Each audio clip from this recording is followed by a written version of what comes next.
The phenomenon of psychic power in the grim darkness of the 41st millennium represents one of humanity's greatest assets and most terrible curses. To understand the nature of Psykers, one must first comprehend the fundamental relationship between the material universe and the roiling chaos of the Imperium, commonly known as the Warp. This parallel dimension exists alongside real space, separated by a barrier as thin as thought itself, where the collective emotions, dreams, and nightmares of sentient beings coalesce into raw psychic energy. Psykers serve as living conduits between these two realms, their souls acting as channels through which the untamed power of the warp flows into the material universe. The human soul, when possessed of psychic potential, functions as both antenna and transformer, drawing upon the infinite energies that swirl within the Imperium and converting them into tangible effects in real space. This process occurs through specialized neural pathways and unique brain structures that develop in psychically active individuals, creating organic mechanisms capable of processing and directing warp energy. The actual manifestation of psychic power requires the Psyker to open their consciousness to the warp, creating a deliberate breach in the barrier between dimensions. Through focused will and trained mental discipline, they reach across this threshold to grasp threads of pure psychic force. The energy they draw upon represents the accumulated emotional resonance of countless sentient minds across the galaxy, concentrated into streams of power that can be shaped and directed according to the Psyker's intent and ability. This connection operates on multiple levels simultaneously. The Psyker's physical brain processes the conscious decision to access their abilities, while deeper structures within their soul establish the actual link to the Imperium. The interaction between these elements creates what Imperial scholars term the psychic circuit, a feedback loop between mind, soul, and warp that allows for the controlled manifestation of supernatural phenomena. However, this circuit remains inherently unstable, subject to fluctuations in both the Psyker's mental state and the turbulent currents of the warp itself. The genetic foundations of psychic ability trace back to humanity's evolutionary development across the millennia.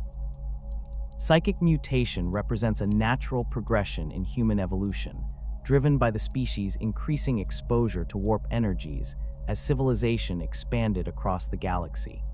This evolutionary pressure accelerated dramatically during the Dark Age of technology, when humanity's rapid expansion and technological advancement created unprecedented levels of psychic resonance throughout human space. The psychic gene manifests as a complex series of genetic markers that affect both neural development and the fundamental structure of the human soul. These mutations typically remain dormant until triggered by specific environmental factors, emotional trauma, or the natural maturation process during adolescence.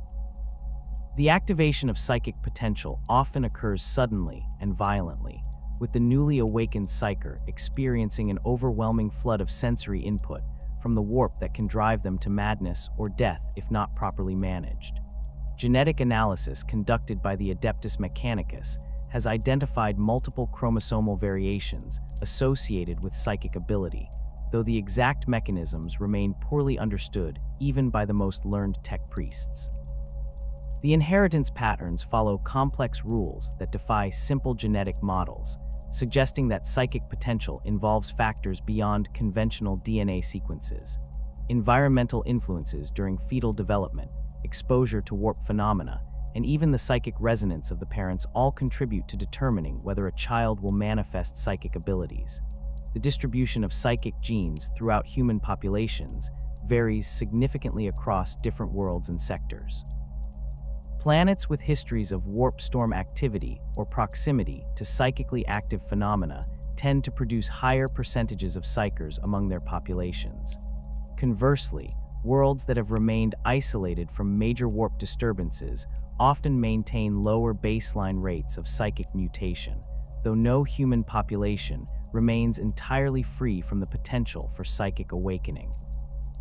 The Imperium employs a standardized classification system to categorize Psykers according to their raw psychic potential, ranging from the virtually omnipotent Alpha Plus level down to barely detectable Rho level individuals. This system, developed over millennia of study and practical application, provides Imperial authorities with a framework for identifying, training, and deploying psychic individuals according to their capabilities and the risks they represent. Alpha Plus Psykers represent the apex of human psychic evolution, individuals whose power approaches that of the Emperor himself. These extraordinarily rare beings possess the ability to manipulate reality on a fundamental level, reshaping matter and energy through sheer force of will.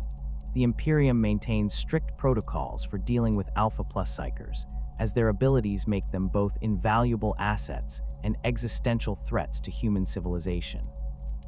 Most Alpha Plus individuals either die during their initial psychic awakening or require immediate intervention by the most skilled members of the Adeptus Astartes telepathica. Alpha-level Psykers, while less powerful than their plus-grade counterparts, still wield abilities that can affect entire battlefields or space vessels. These individuals often serve as sanctioned Psykers attached to Imperial Guard regiments, Astrospaths facilitating interstellar communication, or specialized operatives within the Inquisition. Their training requires decades of intensive conditioning and psychic discipline, as their power levels make them attractive targets for demonic entities seeking to manifest in real space. Beta and Gamma level Psykers form the backbone of the Imperium's psychic infrastructure. Beta-grade individuals typically serve as Astrospaths, military Psykers, or members of various Imperial organizations that require moderate psychic abilities. Gamma-level Psykers often find employment as low-level telepaths, psychic investigators, or support personnel within psychic institutions. Their abilities, while significant, remain manageable through standard Imperial training protocols and represent an acceptable risk level for most applications. Delta through Theta level classifications encompass Psykers with progressively weaker abilities, ranging from individuals capable of basic telepathic communication or minor precognitive flashes down to those who can barely influence random number generators through concentrated effort. These lower-grade Psykers often serve in specialized roles that require minimal psychic ability, such as psychic resonance detection, or as components in larger psychic arrays where their combined abilities produce useful effects. Rho-level Psykers represent the bottom tier of detectable psychic ability, individuals whose talents manifest so weakly that they often remain unaware of their own potential. These Psykers might experience occasional intuitive flashes, unexplained lucky streaks, or subtle empathic abilities that they attribute to natural instinct rather than psychic power.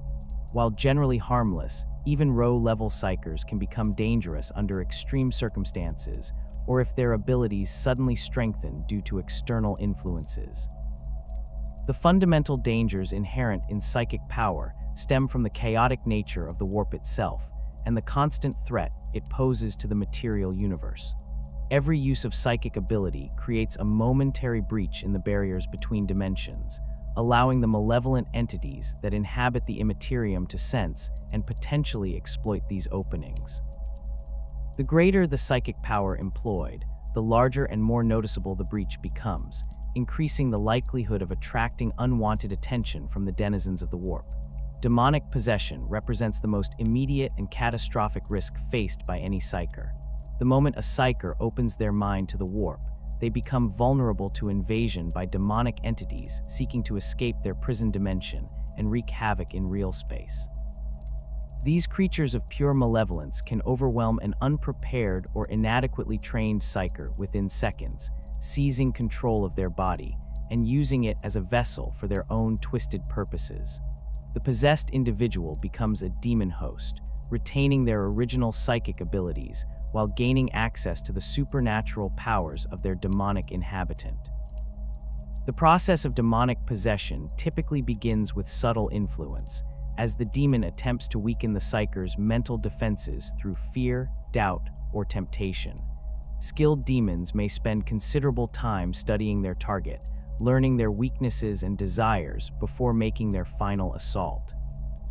Once possession occurs, the demon gains complete control over the host's actions while retaining access to their memories and knowledge, making detection extremely difficult for those unfamiliar with the signs of demonic influence.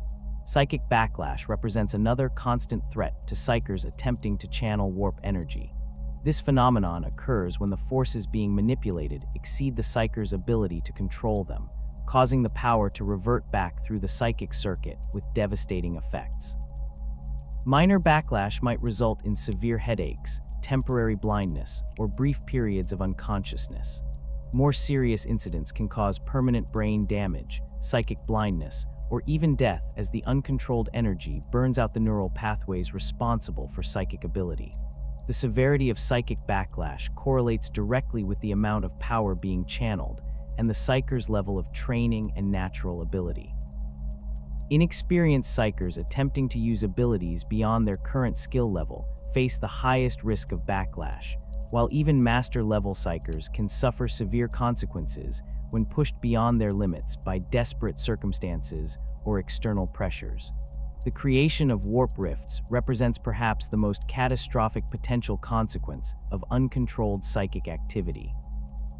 When a Psyker loses complete control over their abilities or suffers catastrophic backlash, the breach they create between dimensions can become permanent, allowing the raw chaos of the warp to pour directly into real space. These rifts act as doorways for demonic invasion, sources of mutagenic energy, and focal points for reality warping phenomena that can affect entire star systems. Small warp rifts might manifest as localized areas of temporal distortion, gravitational anomalies, or regions where the laws of physics operate according to the whims of chaos rather than natural order. Larger rifts can swallow entire planets, creating permanent gateways that require massive military intervention to contain or close. The Great Rift that bisects the galaxy serves as the ultimate example of what can occur when warp energies break free from all constraints, fundamentally altering the nature of space and time across vast regions of the Imperium. The catastrophic risks inherent in uncontrolled psychic manifestation pale in comparison to the paradox embodied by the master of mankind himself. The Emperor of Humanity represents the ultimate expression of human psychic evolution, a being whose power transcends conventional classification systems, and whose very existence challenges the fundamental assumptions underlying imperial Psyker doctrine. Born during humanity's prehistoric era, through the collective sacrifice of thousands of ancient shamans, the Emperor possesses psychic abilities that dwarf even the most potent Alpha Plus Psykers by orders of magnitude. The Emperor's psychic might manifest across multiple dimensions simultaneously, allowing him to perceive and manipulate reality on scales that encompass entire star systems. His consciousness operates on levels that span both the material universe and the deepest layers of the warp, granting him awareness of events occurring across vast distances and temporal boundaries. This omniscient perspective enables the Emperor to coordinate the activities of the Imperium through direct psychic intervention, guiding the Astronomicans' light across the galaxy and maintaining the psychic barriers that protect Terra from demonic incursion. Unlike conventional Psykers, who must carefully regulate their connection to the warp to avoid catastrophic backlash, the Emperor wields his abilities with absolute mastery and control. His psychic presence burns with such intensity that lesser beings cannot look upon his true form without suffering immediate psychological trauma or physical dissolution. The golden radiance that surrounds the Emperor represents not mere visual effect, but the visible manifestation of his psychic aura bleeding into real space, creating a localized field of ordered energy that repels the chaotic influences of the warp. The Emperor's approach to psychic phenomena during the early years of the Great Crusade reflected his complex understanding of both the potential and perils inherent in humanity's psychic evolution. Rather than embracing the supernatural aspects of psychic ability, he promoted a rationalist philosophy known as the imperial truth, which sought to explain all phenomena through scientific principles and logical analysis. This doctrine deliberately downplayed the role of psychic powers in human society, instead emphasizing technological advancement and rational thought as the keys to humanity's future prosperity. The imperial truth served multiple strategic purposes beyond simple philosophical guidance. By discouraging belief in supernatural forces and religious thinking, the Emperor aimed to starve the chaos gods of the emotional energy they required for sustenance and growth.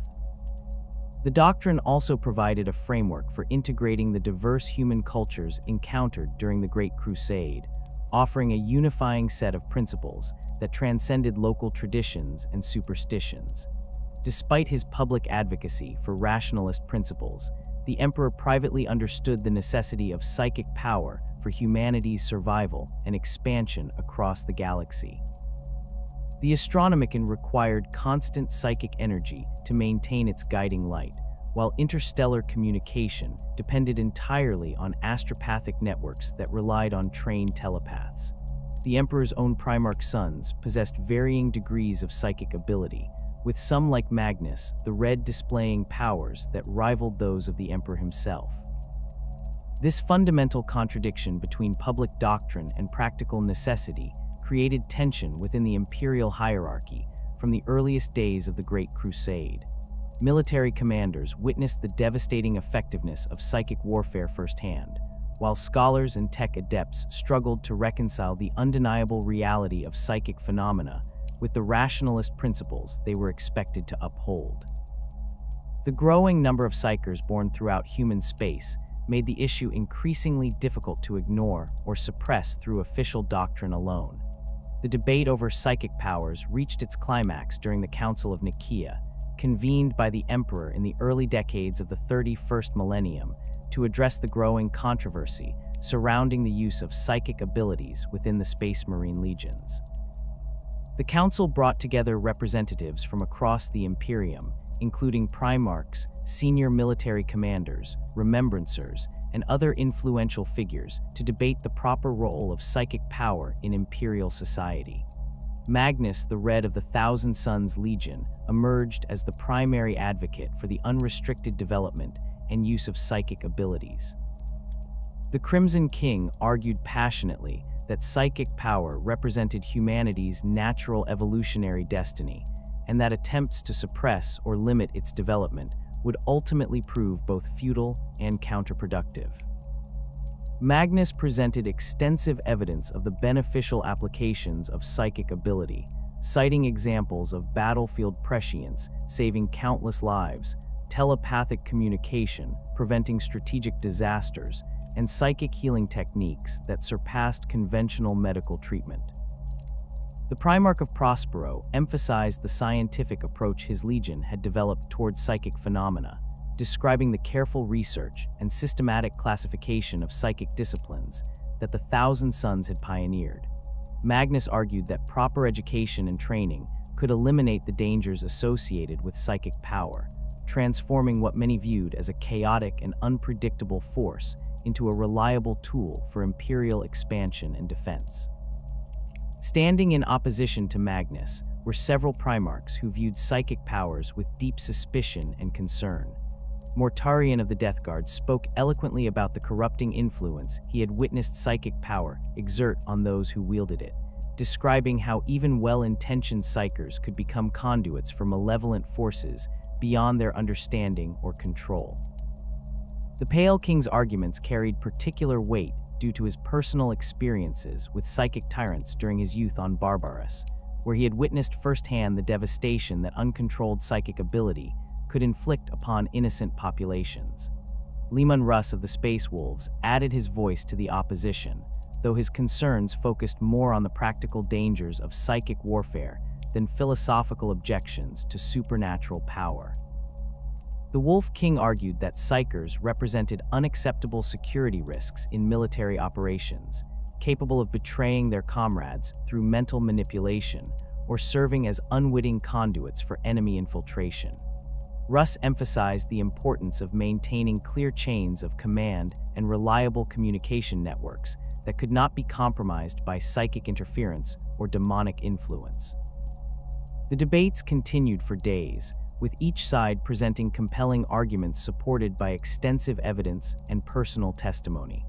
Supporters of psychic development pointed to the undeniable strategic advantages that trained Psykers provided, while opponents highlighted the catastrophic consequences that could result from psychic accidents or deliberate misuse of power.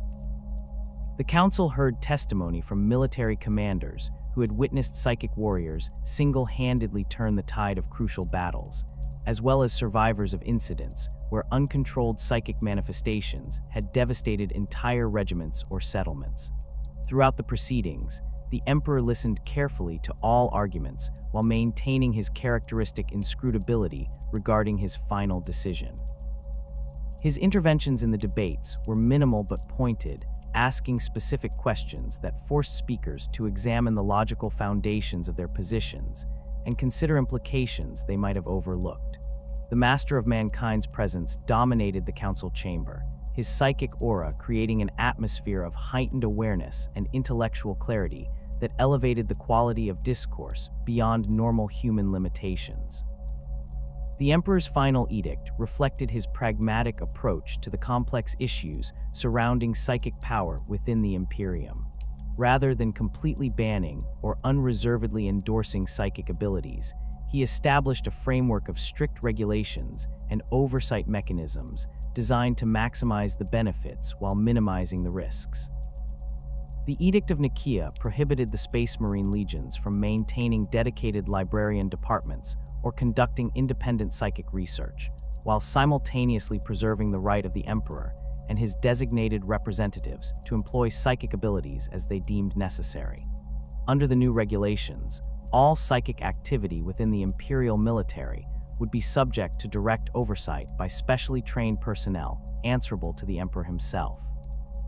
Existing librarians were given the choice of abandoning their psychic practices or facing censure and potential exile from their legions.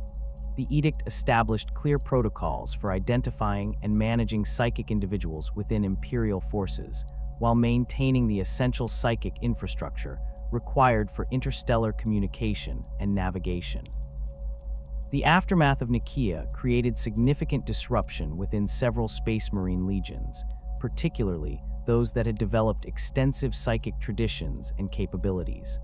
The Thousand Sons Legion faced the most severe impact, as their entire military doctrine and cultural identity centered around the development and application of psychic power. Magnus the Red accepted the Emperor's decision with apparent grace, ordering his sons to comply with the new restrictions despite their personal reservations about abandoning practices they considered essential to their legion's effectiveness. Other legions adapted to the new restrictions with varying degrees of success and enthusiasm. The White Scars maintained their traditional storm-calling abilities by reframing them as cultural practices rather than psychic powers, while the Blood Angels continued to experience prophetic visions that they carefully avoided discussing in official reports. The Space Wolves persisted in their use of rune priests, arguing that their abilities drew upon the natural forces of Fenris rather than the dangerous energies of the warp. The Horus Heresy fundamentally transformed Imperial attitudes towards psychic power and vindicated many of the concerns raised by opponents of unrestricted psychic development. The betrayal of Magnus the Red and the Thousand Sons Legion provided compelling evidence that even the most disciplined and scientifically trained Psykers could fall victim to the corrupting influence of chaos. The revelation that Magnus had unwittingly served as a conduit for demonic manipulation shocked even those who had previously supported expanded psychic research and development. The destruction of Prospero and the subsequent transformation of the Thousand Sons into willing servants of Tzeentch demonstrated the catastrophic consequences that could result from overconfidence in humanity's ability to safely harness warp energies. The fact that Magnus himself, despite his vast knowledge and careful methodology, had been deceived and corrupted by chaos entities reinforced the arguments of those who viewed psychic power as an inherently dangerous and unreliable tool. The broader implications of the heresy extended far beyond the fate of a single legion, as the conflict revealed the extent to which chaos corruption had infiltrated the highest levels of imperial society. The discovery that several Primarchs had fallen to chaos influence raised fundamental questions about the reliability of any individual wielding significant psychic power, regardless of their apparent loyalty or noble intentions. The Emperor's own near-fatal injuries during his confrontation with Horus provided stark evidence that even the most powerful Psykers remained vulnerable to corruption and betrayal. These revelations led to a comprehensive reassessment of Imperial Psyker doctrine in the millennia following the heresy. The new policies reflected a deep skepticism towards psychic power, combined with a pragmatic recognition of its continued necessity for Imperial survival. The Adeptus Astartes expanded its role from simple training and certification to comprehensive monitoring and control of all psychic individuals within Imperial space. The organization developed increasingly sophisticated methods for detecting potential corruption or disloyalty among its charges, while simultaneously working to maximize the utility of psychic abilities for Imperial purposes. The post-heresy approach to Psyker management emphasized rigid hierarchical control and constant surveillance over the more collegial and research-oriented methods that had characterized earlier periods. Psykers found themselves subject to extensive psychological conditioning designed to reinforce their loyalty to the Emperor and the Imperium while suppressing any tendencies toward independent thought or action. The training regimens became increasingly harsh and unforgiving, reflecting the belief that only the most disciplined and thoroughly indoctrinated individuals could be trusted with psychic abilities. The Adeptus Astartes stands as one of the most secretive and essential organizations within the vast bureaucratic machinery of the Imperium, wielding authority over every psychically gifted human from the moment their abilities manifest until their inevitable death in service to the Golden Throne. This ancient institution operates under direct mandate from the Emperor himself, its charter dating back to the earliest days of the Great Crusade, when the necessity of managing humanity's growing psychic population became undeniably apparent. Unlike other imperial organizations that answer to the High Lords of Terra through complex chains of command, the Adeptus Astartes maintains a unique position of semi-autonomy, reporting directly to the Master of Mankind through channels that bypass conventional imperial hierarchy. The organizational structure of the Adeptus Astartes reflects both its vast scope of responsibility and the paranoid security measures necessary when dealing with psychic individuals who could potentially threaten the stability of entire worlds. At its apex sits the Master of the Adeptus Astartes, a position traditionally held by a powerful Psyker who has demonstrated absolute loyalty to the Emperor and possesses the administrative skills necessary to coordinate operations across thousands of worlds. This individual commands authority over millions of personnel, from the lowliest ship crew members aboard black ships to the most senior instructors within the Scholastica Psychona. Beneath the Master, the organization divides into several major departments, each responsible for specific aspects of Psyker management and utilization. The Department of Acquisition oversees the black ships and their crews, coordinating the systematic harvesting of Psykers from every inhabited world within the Imperium. This department maintains detailed records of collection quotas, shipping schedules, and the complex logistics required to transport psychic individuals across vast interstellar distances without triggering catastrophic incidents that could endanger entire ship crews. The Department of Assessment handles the initial evaluation and classification of newly acquired Psykers, employing teams of experienced telepaths and specialized equipment to determine each individual's psychic potential, psychological stability, and suitability for various Imperial roles. These assessments often determine whether a Psyker will undergo training as an Astropath, face immediate sacrifice to maintain the Astronomicon, or receive conditioning for military service as a sanctioned Psyker. The department's work requires extraordinary precision, as misclassification can result in either wasted potential or catastrophic security breaches. The Department of Training operates the vast educational facilities scattered across Terra and selected other worlds, implementing the standardized curricula that transform raw psychic potential into useful Imperial assets. This department employs thousands of instructors, many of whom are former students who have proven their loyalty and competence through decades of faithful service. The training protocols developed by this department represent millennia of accumulated knowledge about psychic conditioning, psychological manipulation, and the precise balance between useful ability and acceptable risk. The Department of Deployment manages the assignment of trained Psykers to their ultimate roles within Imperial society, coordinating with military commanders, astropathic choirs, and other organizations that require psychic personnel. This department maintains extensive databases tracking the performance and reliability of every Psyker under its authority, using this information to optimize assignments and identify individuals who may require additional conditioning or termination due to security concerns. Regional commands structure the Adeptus Astartes telepathica's operations across the galaxy, with each sector maintaining its own hierarchy of administrators and specialists responsible for local Psyker management. These regional offices coordinate with planetary governors to ensure compliance with Imperial Psyker identification and surrender requirements, while simultaneously managing the complex logistics of black ship operations within their assigned territories. The autonomy granted to regional commands reflects the practical impossibility of centralized control over operations spanning such vast distances, though all major decisions must still receive approval from Terra. The black ships represent the most visible and feared aspect of the Adeptus Astartes telepathica's operations, their distinctive hull configurations and ominous reputation preceding them wherever they travel throughout Imperial space. These vessels serve as both transport and prison, specially designed to contain psychic individuals during the long journeys from their homeworlds to Terra or other designated facilities.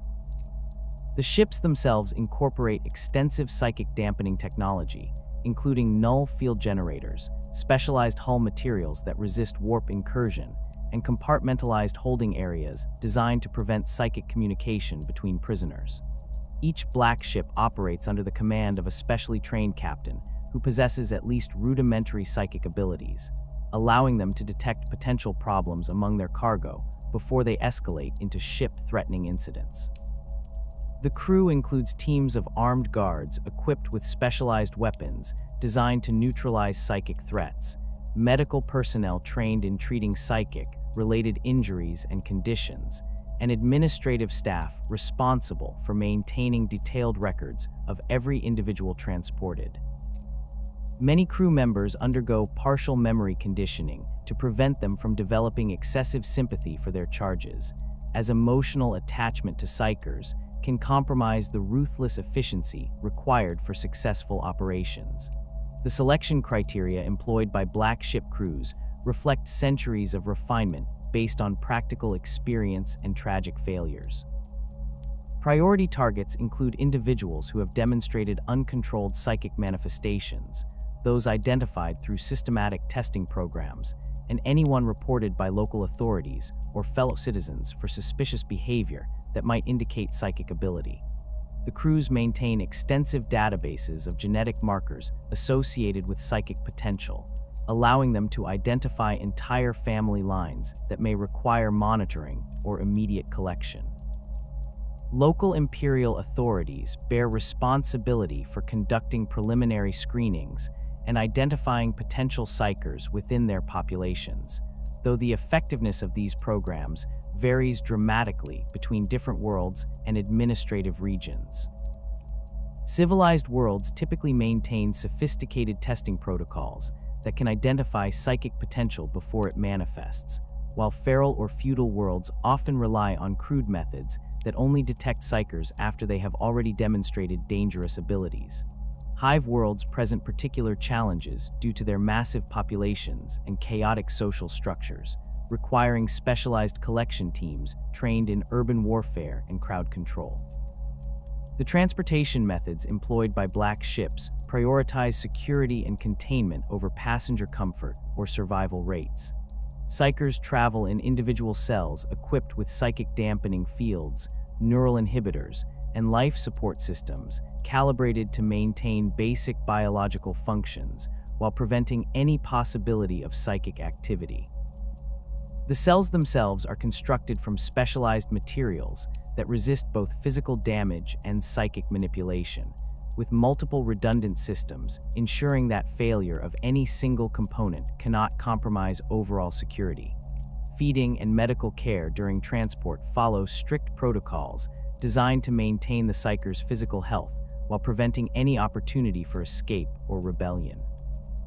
The food provided contains mild sedatives and psychic suppressants, while medical examinations focus primarily on identifying signs of impending psychic breakdown or demonic influence. Crew members who interact directly with the prisoners undergo regular psychological evaluation and memory conditioning to prevent corruption or the development of sympathetic relationships that might compromise their duties. The journey to Terra typically takes months or even years depending on the point of origin, during which time many Psykers succumb to despair, madness, or the physical stress of prolonged confinement. Black ship crews maintain detailed mortality statistics, though these records remain classified at the highest levels of Imperial security. The surviving Psykers who reach Terra often arrive in severely weakened physical and psychological condition, requiring extensive rehabilitation before they can begin formal training programs. Training facilities on Terra represent some of the most heavily fortified and psychically warded locations within the entire Imperium, their existence known only to the highest levels of Imperial administration and the personnel directly involved in their operation. The primary complex occupies vast underground chambers beneath the Imperial Palace, extending deep into Terra's crust through networks of tunnels and chambers that have been expanded continuously for millennia. These facilities incorporate the most advanced psychic containment technology available to Imperial science, including reality anchors that prevent localized warp incursions, null field generators that can suppress psychic activity across entire sections, and emergency systems capable of sealing and sterilizing compromised areas within seconds. The conditioning process that transforms newly arrived Psykers into useful Imperial servants represents one of the most brutal and comprehensive indoctrination programs ever developed by human civilization. The process begins with extensive psychological evaluation designed to identify each individual's mental strengths, weaknesses, fears, and motivations. This information forms the foundation for personalized conditioning programs that systematically break down the Psyker's existing personality structure and rebuild it according to Imperial requirements. Physical conditioning accompanies the psychological reconditioning, as most Psykers arrive at the facilities in poor health due to their traumatic capture and transport experiences. Specialized medical teams work to restore basic physical fitness, while simultaneously implementing various surgical and chemical modifications designed to enhance the Psyker's usefulness and reliability. These modifications can include neural implants that allow for remote monitoring of brain activity, chemical glands that release loyalty-enhancing hormones, and physical alterations that improve the Psyker's ability to channel warp energy safely. The psychological conditioning employs techniques developed over millennia of experience with psychic individuals, combining traditional interrogation methods with psychic manipulation and advanced pharmaceutical intervention. Subjects undergo systematic memory modification designed to eliminate attachments to their previous lives, while implanting artificial memories that reinforce loyalty to the Emperor and the Imperium. The process typically requires months or years to complete, with many subjects suffering permanent psychological damage or complete mental breakdown during the more intensive phases. Loyalty conditioning represents the most critical aspect of the entire program, as even the slightest doubt or resentment can provide an opening for chaos corruption. The conditioning process implants deep psychological triggers that cause intense pain or even death if the subject attempts to act against Imperial interests or harbor treasonous thoughts. These safeguards operate on both conscious and unconscious levels, creating multiple layers of protection against potential betrayal or corruption. The Scholastica Psychona curriculum encompasses the theoretical and practical education that trained Psykers receive following their initial conditioning, covering everything from basic warp theory to advanced techniques for specific psychic disciplines. The curriculum has evolved continuously throughout Imperial history, incorporating lessons learned from countless successes and failures in the field. Students receive instruction in Imperial history, focusing particularly on the dangers of chaos and the necessity of absolute loyalty to the Emperor, while simultaneously learning the practical skills required for their intended roles. Theoretical instruction covers the fundamental nature of psychic power, the structure and dangers of the warp, and the various entities that inhabit the Imperium. Students learn to recognize the signs of demonic influence, understand the mechanisms by which chaos corruption spreads, and develop the mental disciplines necessary to resist temptation and manipulation.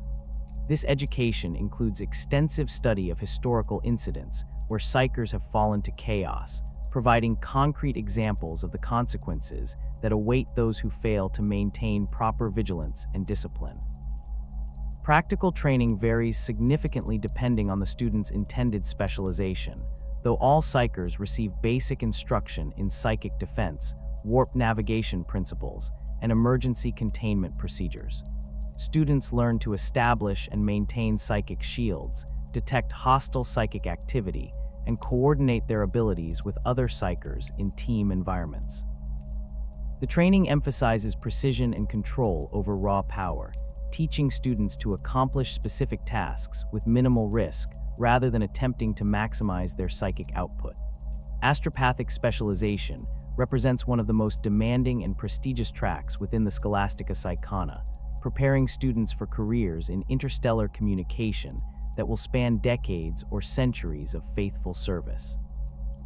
Astropathic candidates undergo the soul-binding ritual that permanently links them to the Emperor's psychic presence, a process that blinds them physically while enhancing their psychic perception to levels that allow for communication across interstellar distances. The training that follows soul binding focuses on developing the precise control and endurance necessary for long-range telepathic communication, including techniques for encoding and decoding complex messages, maintaining contact across vast distances, and coordinating with other astropaths in choir formations. Military Psyker specialization prepares students for deployment as sanctioned Psykers attached to Imperial Guard regiments, Space Marine chapters, or other military formations. These individuals receive extensive combat training in addition to their psychic education, learning to integrate their supernatural abilities with conventional military tactics and equipment. The curriculum covers battlefield telepathy, combat prescience, psychic attacks against enemy forces, and defensive techniques for protecting friendly troops from hostile psychic activity. Military Psykers also receive specialized training in recognizing and countering the psychic abilities commonly employed by various xeno-species and chaos cultists. Specialized roles within the Adeptus Astartes telepathica itself offer career paths for Psykers who demonstrate exceptional ability and loyalty during their training. These positions include instructors within the Scholastica Psychana, interrogators who specialize in extracting information from captured Psykers, and researchers who study new psychic phenomena and develop improved training techniques. The most trusted and capable individuals may eventually qualify for positions aboard black ships or within the administrative hierarchy of the organization itself.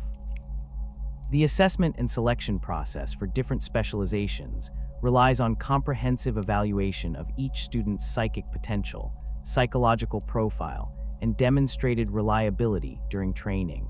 Instructors maintain detailed records of every student's progress, noting strengths and weaknesses that might influence their suitability for specific roles. The final assignments often reflect not only the student's capabilities, but also the current needs of the Imperium and the availability of positions within various organizations. Advanced training programs prepare exceptional students for highly specialized roles that require years or decades of additional education beyond the standard curriculum. These programs include preparation for service within the Inquisition, training as psychic investigators for various imperial organizations, and education in exotic psychic disciplines that have limited but crucial applications. Access to advanced training represents both an honor and a burden, as students who qualify for these programs face increased scrutiny and higher expectations throughout their careers. The graduation process marks the formal transition from student to active Imperial servant, though the relationship with the Adeptus Astartes continues throughout the individual's career. Graduates receive their final assignments, along with detailed instructions regarding their duties, reporting requirements, and the consequences of failure or betrayal. Many also receive implanted monitoring devices that allow the organization to track their activities and intervene if necessary to prevent security breaches or corruption incidents. The Astronomicon stands as the single most crucial psychic construct in human history, a beacon of pure psychic energy that pierces the roiling chaos of the warp to guide Imperial vessels across the galaxy. This monumental achievement of psychic engineering operates from the peak of the Imperial Palace on Terra, where massive machinery and ancient technology focus the combined will of thousands of Psykers into a coherent beam of psychic light visible to navigators throughout human space. The technical complexity of the Astronomicon defies easy comprehension, representing the culmination of millennia of psychic research and the practical application of knowledge that predates the Imperium itself.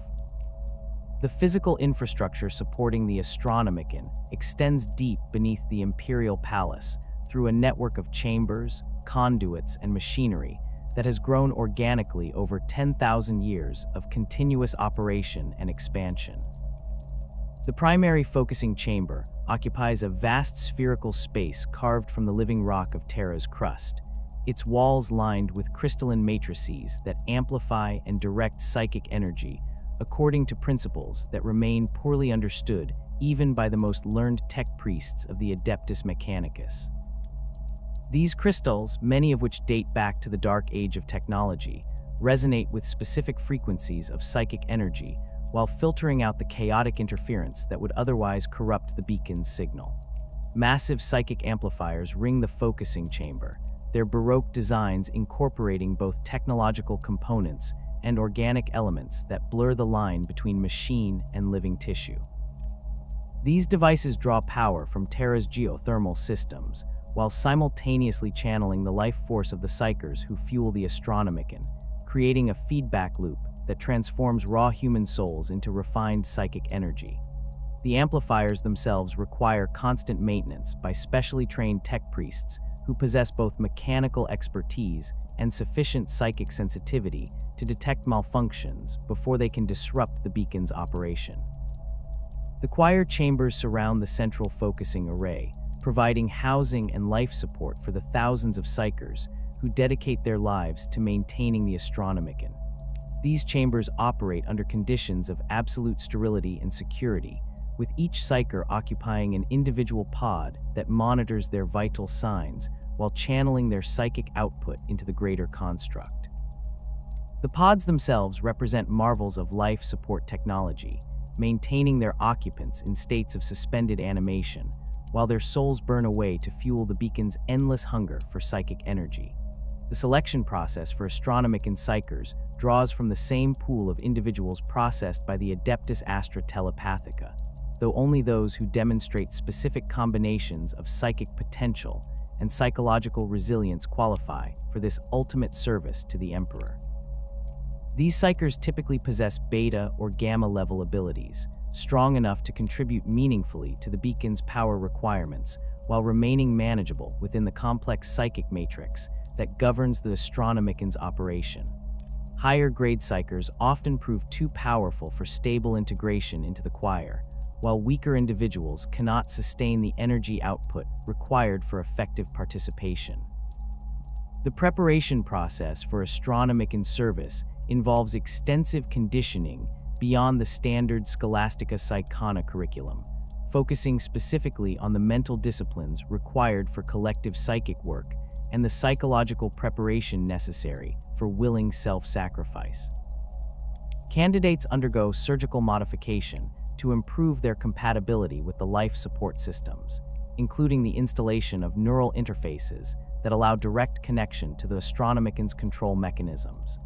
These modifications typically include pain suppressors to ease the physical agony of having one's soul gradually consumed, memory dampeners to prevent psychological breakdown during the burning process, and loyalty enhancers to ensure absolute dedication to their sacred duty. The daily operation of the Astronomicon requires the sacrifice of approximately 1,000 Psykers, their life force consumed entirely within 24 hours of entering the choir chambers. This staggering rate of consumption necessitates a constant supply of fresh Psykers from across the Imperium, creating logistical challenges that strain even the vast resources of the Adeptus Astartes telepathica. The Black Ships maintain specialized routes dedicated specifically to supplying the Astronomicon, their holds filled with Psykers who have already been conditioned for immediate integration into the beacon systems upon arrival at Terra. The burning process itself remains largely mysterious even to those who oversee the Astronomicon's operation, as the Psykers who enter the choir chambers rarely retain consciousness long enough to describe their experiences. Medical monitoring suggests that the process involves the gradual dissolution of the individual's soul, with their psychic essence being drawn into the beacon's matrix, while their physical body withers and dies. The few Psykers who have survived brief exposure to the Astronomicon systems describe experiences of overwhelming unity with the Emperor's will, accompanied by visions of the galaxy's vast scope and humanity's struggle for survival among the stars. The psychic resonance generated by the Astronomicon creates secondary effects that extend far beyond its primary function as a navigational beacon. The concentrated psychic energy radiating from Terra influences the local warp currents throughout the Sol system, creating zones of relative stability that protect the Imperium's capital from the worst effects of warp storms and demonic incursion. This protective effect has grown stronger over the millennia as the Astronomicon's power has increased, though it comes at the cost of creating a psychic dead zone around Terra that interferes with other forms of psychic communication and divination. The beacon's light appears differently to various types of psychic perception, with navigators seeing it as a brilliant golden star that outshines all other psychic phenomena in the galaxy. Astropaths perceive the Astronomicon as a constant background presence that provides reference points for their interstellar communications, while other Psykers often experience it as a source of comfort and stability that helps anchor their consciousness during dangerous psychic endeavors. The Emperor's own psychic presence permeates every aspect of the beacon's operation, his will guiding the transformation of raw psychic energy into the coherent signal that has guided Imperial ships for 10 millennia. The process of soul binding represents one of the most sacred and terrifying rituals within the Imperium, permanently linking selected Psykers to the Emperor's psychic presence through a ceremony that fundamentally alters their nature as human beings. This ancient rite takes place within specially consecrated chambers deep beneath the Imperial Palace, where the Emperor's psychic presence burns with such intensity that unprotected individuals would be instantly incinerated by exposure to his divine essence. The ritual chambers incorporate powerful psychic dampening fields and reality anchors to prevent the ceremony from triggering catastrophic warp phenomena, while simultaneously allowing sufficient psychic energy to flow for the binding process to succeed.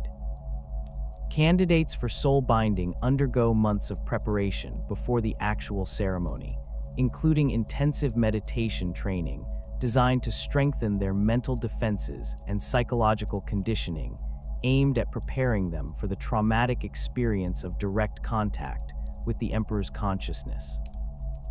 The preparation process also involves physical modifications to improve the candidate's chances of surviving the ritual, including the installation of neural buffers that prevent immediate brain death from psychic overload and metabolic enhancers that sustain vital functions during the binding process. The soul binding ceremony itself takes place in the presence of the Emperor, though his physical form remains hidden behind layers of protective barriers and psychic shields that filter his overwhelming presence to levels that mortal minds can theoretically endure. The candidate approaches the golden throne under heavy escort, their consciousness already partially suppressed by chemical agents and psychic dampening fields to prevent immediate psychological collapse. As they draw closer to the Emperor's presence, his psychic aura begins to interact with their soul, creating the fundamental connection that will define the rest of their existence.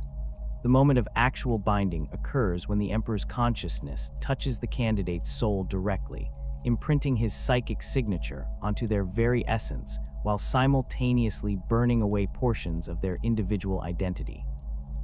This process invariably destroys the candidate's physical sight, as their optic nerves cannot withstand the intensity of direct exposure to the Emperor's radiance. The blindness that results is absolute and permanent, though it is accompanied by the awakening of psychic senses that far exceed normal human perception in their scope and clarity. The psychological trauma of soul binding leaves permanent changes in the subject's personality and cognitive function, as portions of their original consciousness are replaced by fragments of the Emperor's own psychic presence. Soul-bound individuals often report experiencing memories and knowledge that do not belong to them, along with an overwhelming sense of purpose and loyalty to the Emperor that transcends normal human emotion. These changes make soul-bound Psykers extraordinarily reliable servants of the Imperium, though they also create individuals who are fundamentally different from baseline humanity in ways that can be disturbing to those around them. The enhanced psychic abilities that result from soul binding enable Astrospaths to perceive and manipulate psychic energies across interstellar distances, their consciousness permanently attuned to the specific frequencies required for long-range telepathic communication. The binding process also provides protection against many forms of chaos corruption, as the Emperor's psychic presence within their souls creates barriers that hostile entities find difficult to breach. This protection is not absolute, however, and soul-bound Psykers can still fall to corruption if they are exposed to sufficiently powerful chaos influences or if their faith in the Emperor wavers. The survival rate for soul binding remains classified information, though unofficial estimates suggest that fewer than 1 in 4 candidates survive the process intact. Many die during the ritual itself, their souls unable to withstand direct contact with the Emperor's consciousness, while others suffer complete psychological breakdown that leaves them catatonic or insane. Those who survive but suffer severe complications may be assigned to less demanding roles within the astropathic network, while the most successful candidates go on to serve as primary communicators for major imperial organizations. Recovery from soul binding requires months of careful rehabilitation as the newly created Astropath learns to function with their altered consciousness and enhanced abilities. This period involves intensive training in the specific techniques required for interstellar communication, including message encoding protocols, psychic shielding methods, and the complex procedures required for coordinating with other astropaths in choir formations. The rehabilitation process also includes psychological counseling designed to help the astropath integrate their new identity and accept the sacrifices they have made in service to the Emperor. Astropathic communication networks form the backbone of imperial administration and military coordination, enabling instantaneous contact between worlds separated by thousands of light-years of hostile space.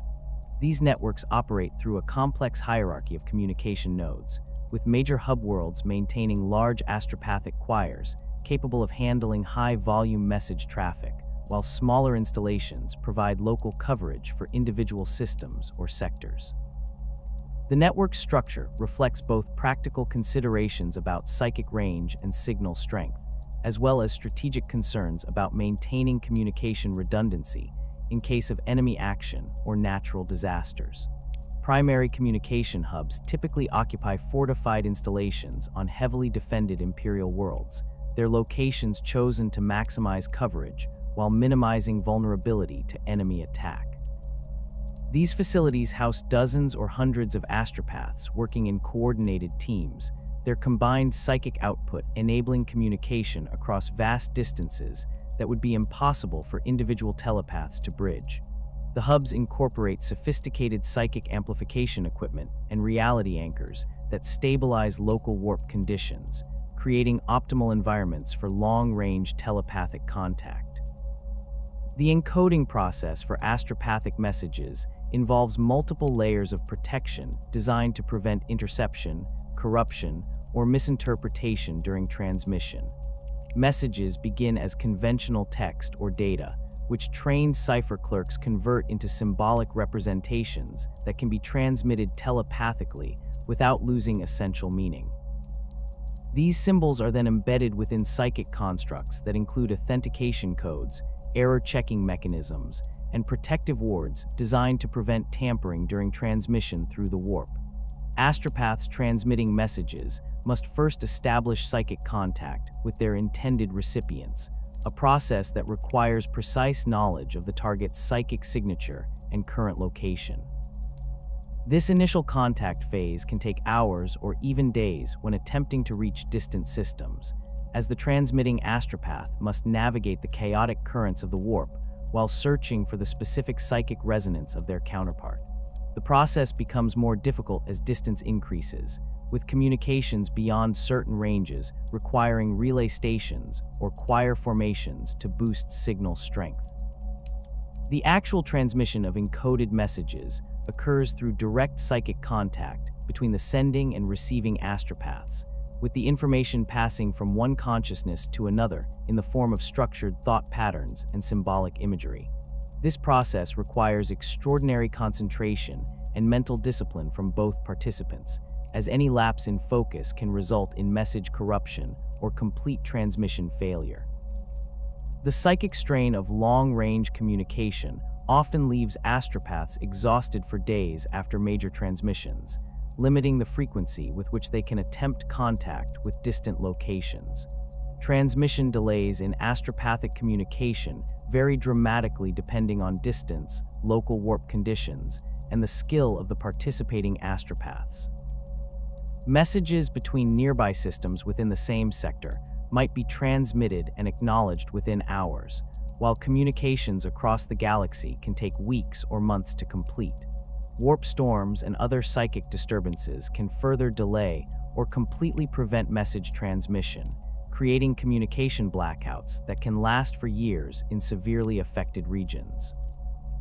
The interpretation challenges facing astropathic communication stem from the inherently subjective nature of telepathic contact and the symbolic encoding systems used to protect message content. Receiving astropaths must decode not only the explicit symbolic content of transmitted messages, but also the emotional and contextual information that accompanies psychic communication.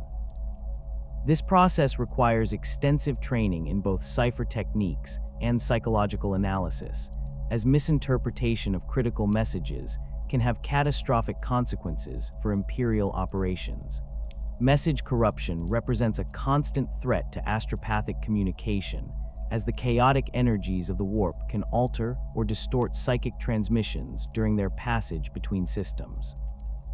Corruption can range from minor alterations in symbolic content to complete replacement of the original message, with false information generated by hostile warp entities. Astropaths receive extensive training in recognizing signs of message corruption, though sophisticated alterations can sometimes escape detection until their false information leads to operational failures. Quality control measures for astropathic networks include redundant transmission protocols that require important messages to be sent through multiple channels, authentication systems that verify the identity of sending astropaths, and regular testing of communication links to identify potential problems before they affect critical operations. These measures significantly increase the time and resources required for secure communication, but they provide essential protection against the various threats that can compromise psychic transmissions.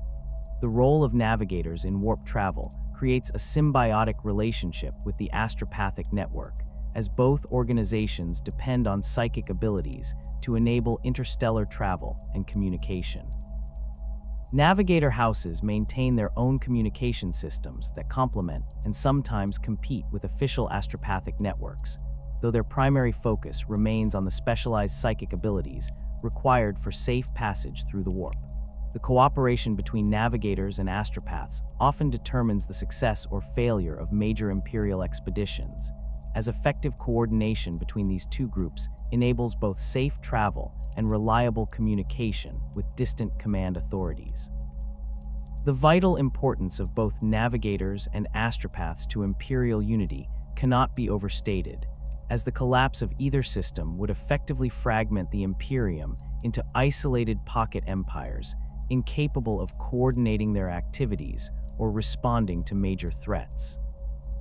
This mutual dependence has created complex political relationships between the various organizations involved in psychic infrastructure, with the Adeptus Astra Telepathica, Navigator houses, and Imperial Navy all maintaining competing interests while recognizing their fundamental need for cooperation. The systematic deployment of sanctioned Psykers within Imperial military forces represents one of the most carefully balanced aspects of the Imperium's approach to psychic warfare, requiring constant coordination between the Adeptus Astra Telepathica, Imperial Guard command structures, and the ever-watchful Commissariat. The integration of these psychically gifted individuals into conventional military units creates both tremendous tactical advantages and significant security risks that must be managed through rigorous protocols and continuous oversight. Primaris Psykers serve as the primary psychic assets attached to Imperial Guard regiments, their enhanced abilities and extensive training making them valuable force multipliers capable of turning the tide of entire campaigns. These individuals represent the elite tier of military Psykers, having demonstrated not only exceptional psychic potential, but also the psychological stability and tactical acumen necessary for battlefield deployment. The selection process for Primaris Psyker candidates draws from the upper echelons of Scholastica Psychona graduates, typically individuals who have shown proficiency in multiple psychic disciplines while maintaining perfect records of loyalty and reliability. The training regimen for Primaris Psykers extends far beyond the standard military Psyker curriculum, incorporating advanced tactical instruction, leadership development, and specialized techniques for coordinating psychic abilities with conventional military operations. These Psykers learn to function as both independent operators and integral members of command staff, their enhanced perception and divination abilities providing crucial intelligence-gathering capabilities that complement their offensive psychic powers. The training emphasizes adaptability and quick decision-making, as battlefield conditions rarely allow for the careful preparation and controlled environments that characterize training exercises. Primaris Psykers typically receive assignment to regimental headquarters or specialized companies where their abilities can have maximum impact on overall tactical effectiveness. Their role encompasses strategic reconnaissance through psychic scrying, communication enhancement through telepathic networks, and direct combat support through offensive psychic disciplines. The most experienced Primaris Psykers often serve as advisors to regimental commanders, their precognitive abilities providing advance warning of enemy movements, and their telepathic skills enabling secure communication across chaotic battlefields. The tactical applications of Primaris Psykers in combat situations demonstrate the versatility and power that properly trained psychic individuals can bring to conventional military operations. During offensive operations, these Psykers employ divination techniques to identify weak points in enemy defenses, using their enhanced perception to detect hidden positions, concealed weapons emplacements, and potential ambush sites that would escape normal reconnaissance methods. Their ability to perceive through psychic senses allows them to gather intelligence even when visual observation proves impossible due to terrain, weather conditions, or enemy countermeasures. Defensive operations benefit enormously from Primaris Psyker capabilities, particularly their talent for detecting incoming threats through precognitive flashes and psychic resonance. These abilities prove especially valuable against enemies who employ stealth tactics or possess supernatural concealment abilities, as psychic perception can penetrate many forms of mundane and supernatural camouflage. Primaris Psykers stationed with defensive formations often serve as early warning systems, their enhanced senses providing crucial minutes or hours of advance notice that allow defending forces to prepare appropriate countermeasures. The coordination between Primaris Psykers and conventional military units requires extensive training for both the Psykers themselves and the officers, who must learn to integrate psychic capabilities into their tactical planning. Regular Imperial Guard officers receive basic instruction in working with Psykers, learning to understand the capabilities and limitations of psychic abilities, while developing the communication skills necessary for effective coordination. This training emphasizes the importance of clear, specific requests when asking Psykers to employ their abilities, as vague or poorly defined objectives can lead to wasted effort or dangerous misapplication of psychic power. Wielders Psykers represent a more distributed approach to integrating psychic abilities into Imperial military forces, with these individuals typically assigned to company or platoon-level units, where they provide direct support to smaller tactical formations. Unlike Primaris Psykers, who often operate at the strategic level, Wielders Psykers focus primarily on immediate battlefield applications of their abilities, using their powers to enhance the effectiveness of the soldiers fighting alongside them. Their training emphasizes practical combat applications over theoretical knowledge, producing Psykers who excel at using their abilities under the intense pressure and chaotic conditions of frontline combat. The selection criteria for Wielders Psykers favor individuals who demonstrate strong psychic potential combined with excellent physical conditioning and proven ability to function effectively as part of a team. These Psykers typically possess beta or gamma level abilities, powerful enough to make meaningful contributions to combat operations while remaining manageable within the constraints of small unit tactics. The psychological profile required for Wielders Psyker service emphasizes emotional stability, quick reflexes, and the ability to maintain focus during intense combat situations where split-second decisions can determine the survival of entire squads. Wielders Psyker training incorporates extensive small unit tactics instruction alongside psychic development, ensuring that these individuals can function effectively as both Psykers and soldiers. They learn to use conventional weapons and equipment, participate in standard military drills, and develop the physical fitness necessary for sustained combat operations. This comprehensive approach produces Psykers who can seamlessly integrate into existing military units without requiring significant modifications to established tactical doctrines or command structures. The specialized equipment issued to Wielders Psykers reflects their dual role as both psychic assets and conventional soldiers, combining standard Imperial Guard gear with specialized items designed to enhance or focus their psychic abilities. Their primary weapon typically consists of a las pistol or auto pistol suitable for close quarters combat, supplemented by a force rod or similar psychic-focused device that helps channel and direct their powers more effectively. The force rod serves multiple functions, acting as both a weapon capable of channeling psychic energy into devastating attacks and a focusing tool that improves the precision and efficiency of psychic techniques. Personal protective equipment for Wielders Psykers includes standard flak armor modified with psychic dampening circuits that help shield the wearer from hostile psychic attacks while allowing their own abilities to function normally. These modifications represent a delicate balance between protection and functionality, as excessive psychic shielding can interfere with the Psyker's own abilities, while insufficient protection leaves them vulnerable to enemy psychic assault. The armor also incorporates specialized communication equipment that allows the Psyker to maintain contact with both their immediate unit and higher command levels, ensuring that their tactical intelligence can be rapidly disseminated to those who need it most. Additional equipment commonly issued to Wielders Psykers includes psychic detection devices that help identify enemy Psykers or supernatural threats, medical supplies specifically designed for treating psychic-related injuries, and emergency restraint systems that can be used to contain compromised Psykers who show signs of corruption or loss of control. These items reflect the dual nature of military Psyker deployment, acknowledging both the valuable capabilities these individuals provide and the potential dangers they represent to their own forces. The combat applications of psychic disciplines within Imperial military forces demonstrate the diverse ways in which supernatural abilities can enhance conventional warfare, with each major discipline offering unique tactical advantages that skilled commanders learn to exploit effectively.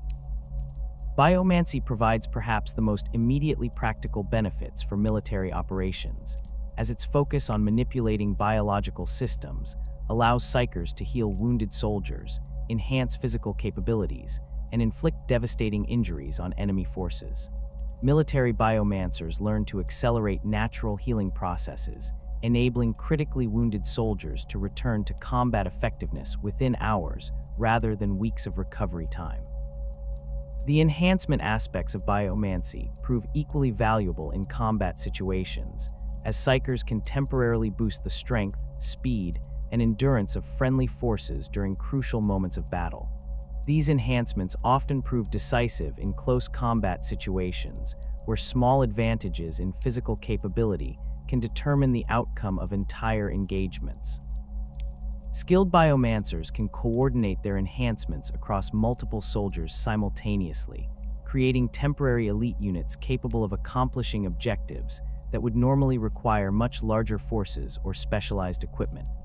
Offensive biomancy techniques focus on disrupting enemy biological systems through targeted psychic attacks that can cause instant death, paralysis, or debilitating injury without requiring conventional weapons or ammunition. These abilities prove particularly effective against heavily armored opponents whose protection might deflect conventional attacks, as biomantic assaults target the living tissue beneath armor plating rather than attempting to penetrate protective barriers. The psychological impact of biomantic attacks often exceeds their immediate physical effects, as enemy forces witnessing their comrades collapse without visible wounds frequently experience morale failures that can lead to widespread panic or retreat. Pyromancy offers the most visually spectacular and immediately destructive psychic discipline available to military psykers. Its mastery of fire and heat providing devastating offensive capabilities that can eliminate entire enemy formations or destroy heavily fortified positions. Military pyromancers learn to generate and control flames with precision that exceeds any conventional incendiary weapon, creating targeted attacks that can burn through armor plating, ignite ammunition stores, or incinerate personnel while leaving nearby friendly forces unharmed.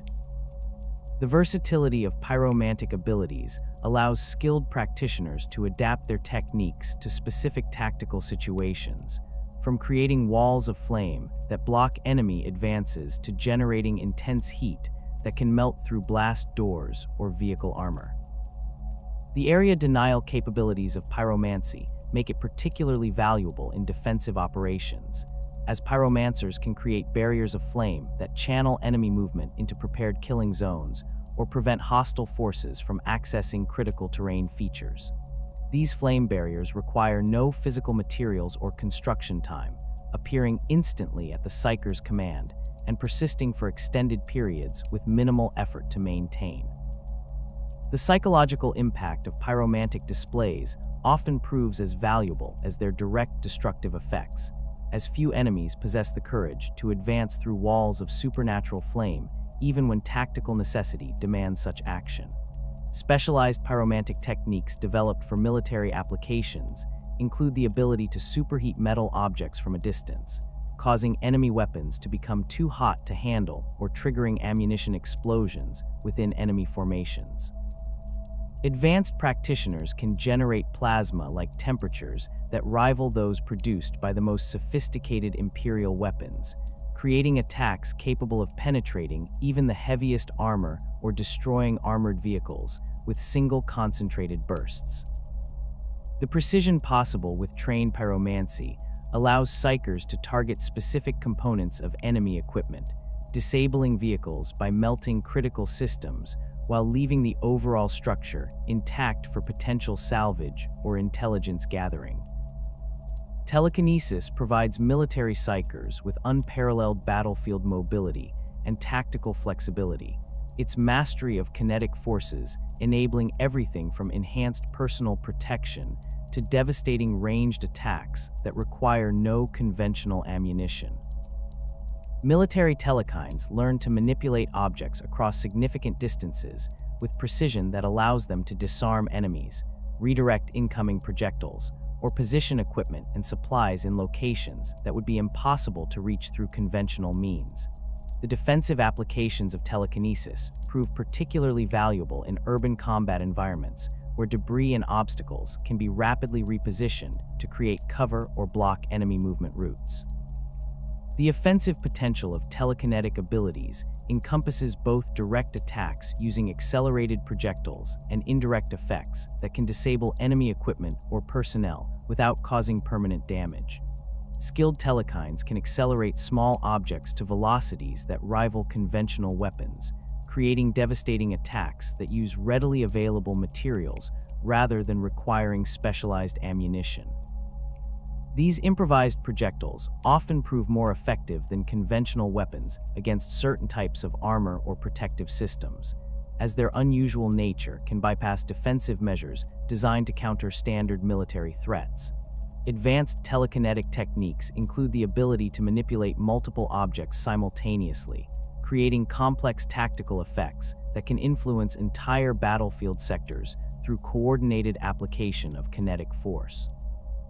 Master-level practitioners can establish telekinetic shields that deflect incoming attacks while simultaneously launching counterattacks using environmental materials, effectively functioning as one-person weapons platforms with capabilities that exceed those of conventional heavy weapons teams.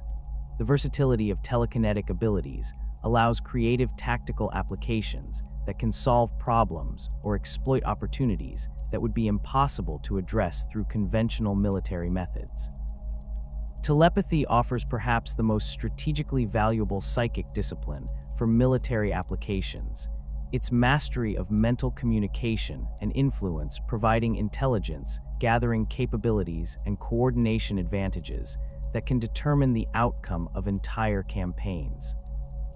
Military telepaths learn to establish secure communication networks that cannot be intercepted or jammed by conventional electronic warfare techniques, enabling command coordination even in environments where normal communication systems fail completely.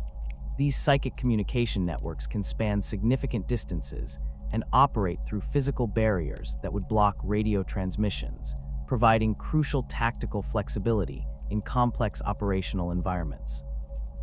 The intelligence-gathering potential of telepathic abilities extends far beyond simple communication, as skilled practitioners can extract information directly from enemy minds through careful psychological manipulation or outright mental invasion. These techniques prove particularly valuable when dealing with captured prisoners who refuse to cooperate with conventional interrogation methods, though their use requires careful oversight to prevent abuse or the extraction of false information planted by enemy intelligence services. Advanced telepaths can sift through memories and thoughts with sufficient precision to distinguish between genuine intelligence and deliberate misinformation, though such detailed mental exploration requires significant time and effort that may not be available during active combat operations. Combat applications of telepathy include the ability to coordinate friendly forces through direct mental contact, enabling complex tactical maneuvers that would be impossible to execute using conventional communication methods.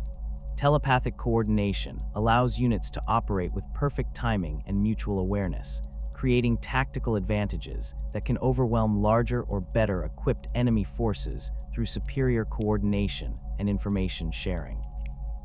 The psychological warfare potential of telepathy provides additional tactical options, as skilled practitioners can project fear, confusion, or false sensory information into enemy minds, disrupting their ability to function effectively in combat situations. Divination represents the most strategically valuable psychic discipline for military planning and tactical decision-making. Its mastery of temporal perception and probability analysis providing commanders with intelligence about future events that can dramatically improve their operational effectiveness. Military diviners learn to perceive potential future outcomes with sufficient clarity to guide tactical planning, identify optimal timing for operations, and anticipate enemy actions before they occur. These abilities prove particularly valuable in complex operational environments where small changes in timing or positioning can have dramatic effects on overall mission success. The tactical applications of divination extend beyond simple precognition to include detailed analysis of probability streams and causal relationships that influence battlefield outcomes. Skilled diviners can identify critical decision points where small actions can produce disproportionately large results, enabling commanders to focus their limited resources on objectives that will have maximum strategic impact. The ability to perceive multiple potential futures simultaneously allows diviners to evaluate different tactical options and select approaches that maximize the probability of success while minimizing potential casualties and resource expenditure. Advanced divination techniques include the ability to perceive enemy intentions and plans through analysis of probability patterns and causal threads that connect present actions to future outcomes.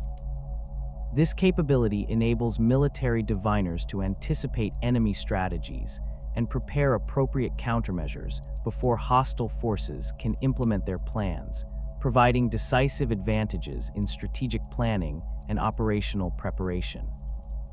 The most skilled practitioners can perceive the broader patterns of fate and destiny that influence major historical events, though such deep divination requires enormous psychic effort and carries significant risks of mental exhaustion or spiritual corruption.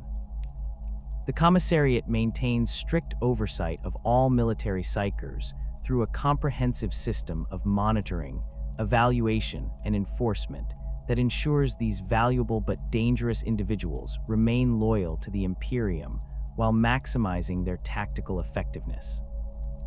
Commissars assigned to units containing Psykers receive specialized training in recognizing signs of psychic corruption, understanding the capabilities and limitations of various psychic disciplines, and implementing appropriate security measures to prevent psychic incidents from compromising military operations. This training emphasizes the importance of maintaining constant vigilance while avoiding the paranoia or hostility that could undermine the effective integration of Psykers into military units. The protocols governing psychic incidents in combat zones reflect decades of practical experience with the various ways that psychic abilities can malfunction or be compromised during military operations. These protocols establish clear chains of command for dealing with psychic emergencies, specify the equipment and personnel required for containing compromised Psykers, and outline the procedures for investigating and documenting psychic incidents to prevent similar occurrences in future operations. The protocols also address the difficult decisions that must be made when psychic assets become liabilities, including the circumstances under which summary execution becomes necessary to protect other personnel. Commissars working with Psyker units maintain detailed records of each individual's performance, psychological state, and any unusual incidents or behaviors that might indicate developing problems. These records enable early intervention when Psykers show signs of stress, corruption, or loss of control, often preventing serious incidents through timely counseling, medical treatment, or temporary removal from combat duties. The monitoring systems also track the tactical effectiveness of psychic abilities in various combat situations, providing valuable data for improving training programs and deployment strategies. The enforcement mechanisms available to commissars dealing with psychic incidents range from counseling and retraining for minor infractions to immediate execution for cases involving confirmed corruption or deliberate betrayal.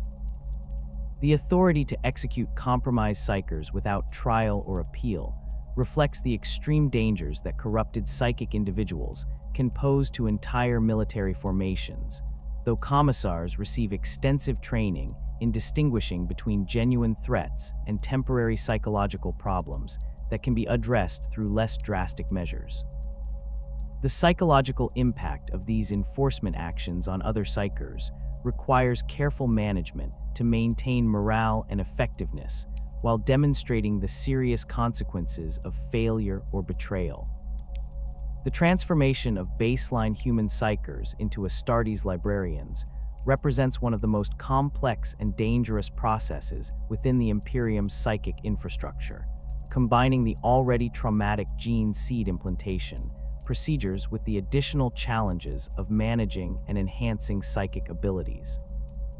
The recruitment of Psyker candidates for Space Marine chapters follows different protocols than standard Astartes selection, as the combination of psychic potential and physical suitability for gene seed compatibility creates an exceptionally rare pool of viable candidates. Most chapters maintain specialized recruitment networks that identify young Psykers who demonstrate both the psychic abilities necessary for librarian service and the genetic markers that indicate successful Astartes transformation. The gene seed enhancement process affects psychic abilities in ways that remain poorly understood even by the most learned apothecaries and tech marines within Space Marine chapters. The biological modifications that transform human adolescents into superhuman warriors create fundamental changes in neural architecture, metabolic processes, and cellular structure that inevitably influence the manifestation and control of psychic powers. The implantation of organs such as the catalepsian node, which regulates sleep patterns and consciousness states, can dramatically alter the Psyker's relationship with the warp by changing the brain states through which psychic contact occurs. The os medulla and biscopia organs, responsible for skeletal and muscular enhancement respectively, create physical changes that affect the Psyker's ability to channel and focus psychic energy through their body. The increased bone density and muscle mass that characterize fully developed Astartes provide a more stable physical foundation for psychic manifestation, allowing librarians to channel greater amounts of warp energy without suffering the physical breakdown that often affects baseline human Psykers attempting similar feats. However, these same modifications can also create interference with certain types of psychic ability, particularly those that require fine control over biological systems or subtle manipulation of environmental factors. The neuroglottis and succinate membrane organs present particular challenges for Psyker candidates, as these implants directly affect brain chemistry and consciousness states that are crucial for psychic ability. The neuroglottis, which allows Astartes to analyze chemical compositions through taste, can interfere with the psychic senses that many Psykers use to perceive warp phenomena, requiring extensive retraining to adapt psychic techniques to the altered sensory input. The succinate membrane's ability to induce suspended animation states creates opportunities for deep meditation and psychic training that are impossible for baseline humans, but also requires careful calibration to prevent interference with the consciousness states necessary for active psychic work. The preomner and multi-lung organs affect the respiratory and digestive systems in ways that can influence psychic performance, as many psychic techniques rely on specific breathing patterns and metabolic states to achieve optimal results. The enhanced toxin resistance provided by these organs offers significant protection against the various forms of psychic contamination and warp-induced illness that frequently affect baseline Psykers, though they can also interfere with certain alchemical preparations and psychic-enhancing substances that some traditions use to improve their abilities. The Librarians' organ and hemastamen work together to create enhanced healing capabilities that prove invaluable for librarians who regularly expose themselves to the dangerous energies of the warp. The rapid clotting and enhanced blood production provided by these organs help librarians recover from the physical trauma that often accompanies severe psychic backlash or prolonged exposure to warp energies. However, the altered blood chemistry can affect the circulation patterns that some psychic disciplines require, necessitating modifications to traditional techniques that were developed for baseline human physiology. The melanochrome organ's ability to regulate skin pigmentation in response to radiation exposure provides unexpected benefits for librarians working with certain types of psychic energy that manifest as exotic forms of radiation. This adaptation allows Astartes Psykers to work safely in environments that would quickly prove lethal to baseline human Psykers, though the visible changes in skin coloration can sometimes interfere with the psychological techniques that many psychic disciplines employ to achieve proper mental states. The oolytic kidney and neuroglottis create enhanced filtration and analysis capabilities that help librarians detect and resist various forms of psychic contamination and warp-based toxins. These organs work together to identify and neutralize substances that might compromise psychic ability or leave the librarian vulnerable to chaos corruption, providing a level of protection that exceeds anything available to baseline human Psykers. The enhanced analytical capabilities also allow librarians to study psychic phenomena with greater precision and safety than their unenhanced counterparts. The Phase 19 implant, known as the Black Carapace, creates the most significant changes for Psyker candidates, as this final organ fundamentally alters the relationship between the Astartes and their equipment.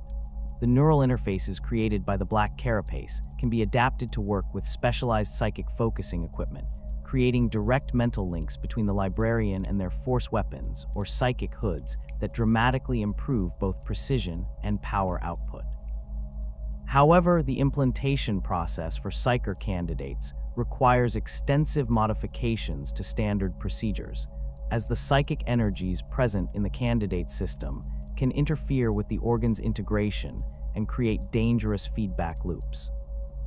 The training regimens developed for Astartes librarians combine the physical conditioning and combat instruction that all Space Marines receive with specialized psychic education that addresses the unique challenges of wielding supernatural powers within a superhuman body.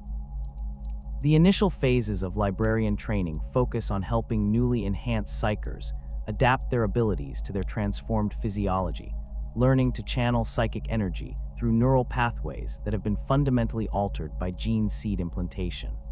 This adaptation process often requires years of careful practice and adjustment, as techniques that worked perfectly for the candidate as a baseline human may prove ineffective or dangerous when attempted with Astartes physiology.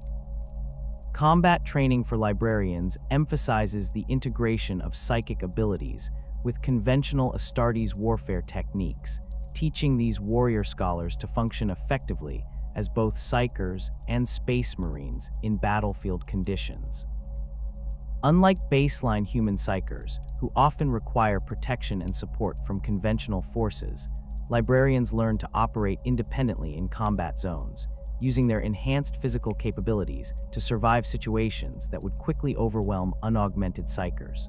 The training includes extensive instruction in the use of force weapons and psychic hoods, specialized equipment designed to channel and focus the enhanced psychic abilities that result from gene seed modification. The psychological conditioning required for librarian training addresses the unique mental challenges that arise from combining the already intense indoctrination of Space Marine recruitment with the additional complexities of psychic development. Librarian candidates must learn to maintain the absolute loyalty and discipline that characterizes all Astartes, while simultaneously developing the mental flexibility and openness to new experiences that effective psychic work requires. This balance proves particularly challenging given the secretive and often heretical nature of much psychic knowledge, requiring careful psychological preparation to prevent conflicts between the librarian's duties as a Space Marine and their responsibilities as a keeper of forbidden lore. The role of chief librarians within Space Marine chapters extends far beyond simple military command, encompassing responsibilities for maintaining psychic discipline, preserving forbidden knowledge, and serving as spiritual guardians against the various forms of chaos corruption that constantly threat Astartes forces. Chief librarians typically achieve their positions through a combination of exceptional psychic ability, proven loyalty to their chapter, and demonstrated skill in managing the complex psychological and spiritual challenges that affect all Psykers. The selection process for chief librarian positions varies between chapters, though most require candidates to undergo extensive testing that evaluates both their psychic capabilities and their resistance to chaos corruption. The administrative duties of chief librarians include overseeing the recruitment and training of new librarian candidates, maintaining the chapter's collection of psychic texts and artifacts, and coordinating with other imperial organizations that require psychic support or consultation.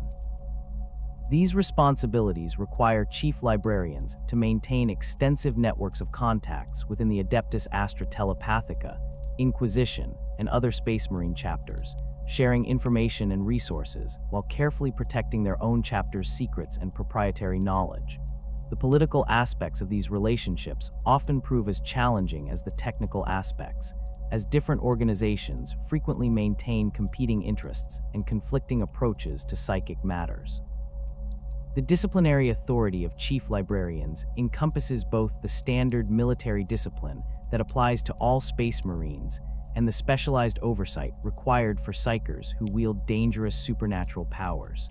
Chief librarians must constantly monitor their subordinates for signs of psychic corruption, psychological instability, or unauthorized experimentation with forbidden techniques.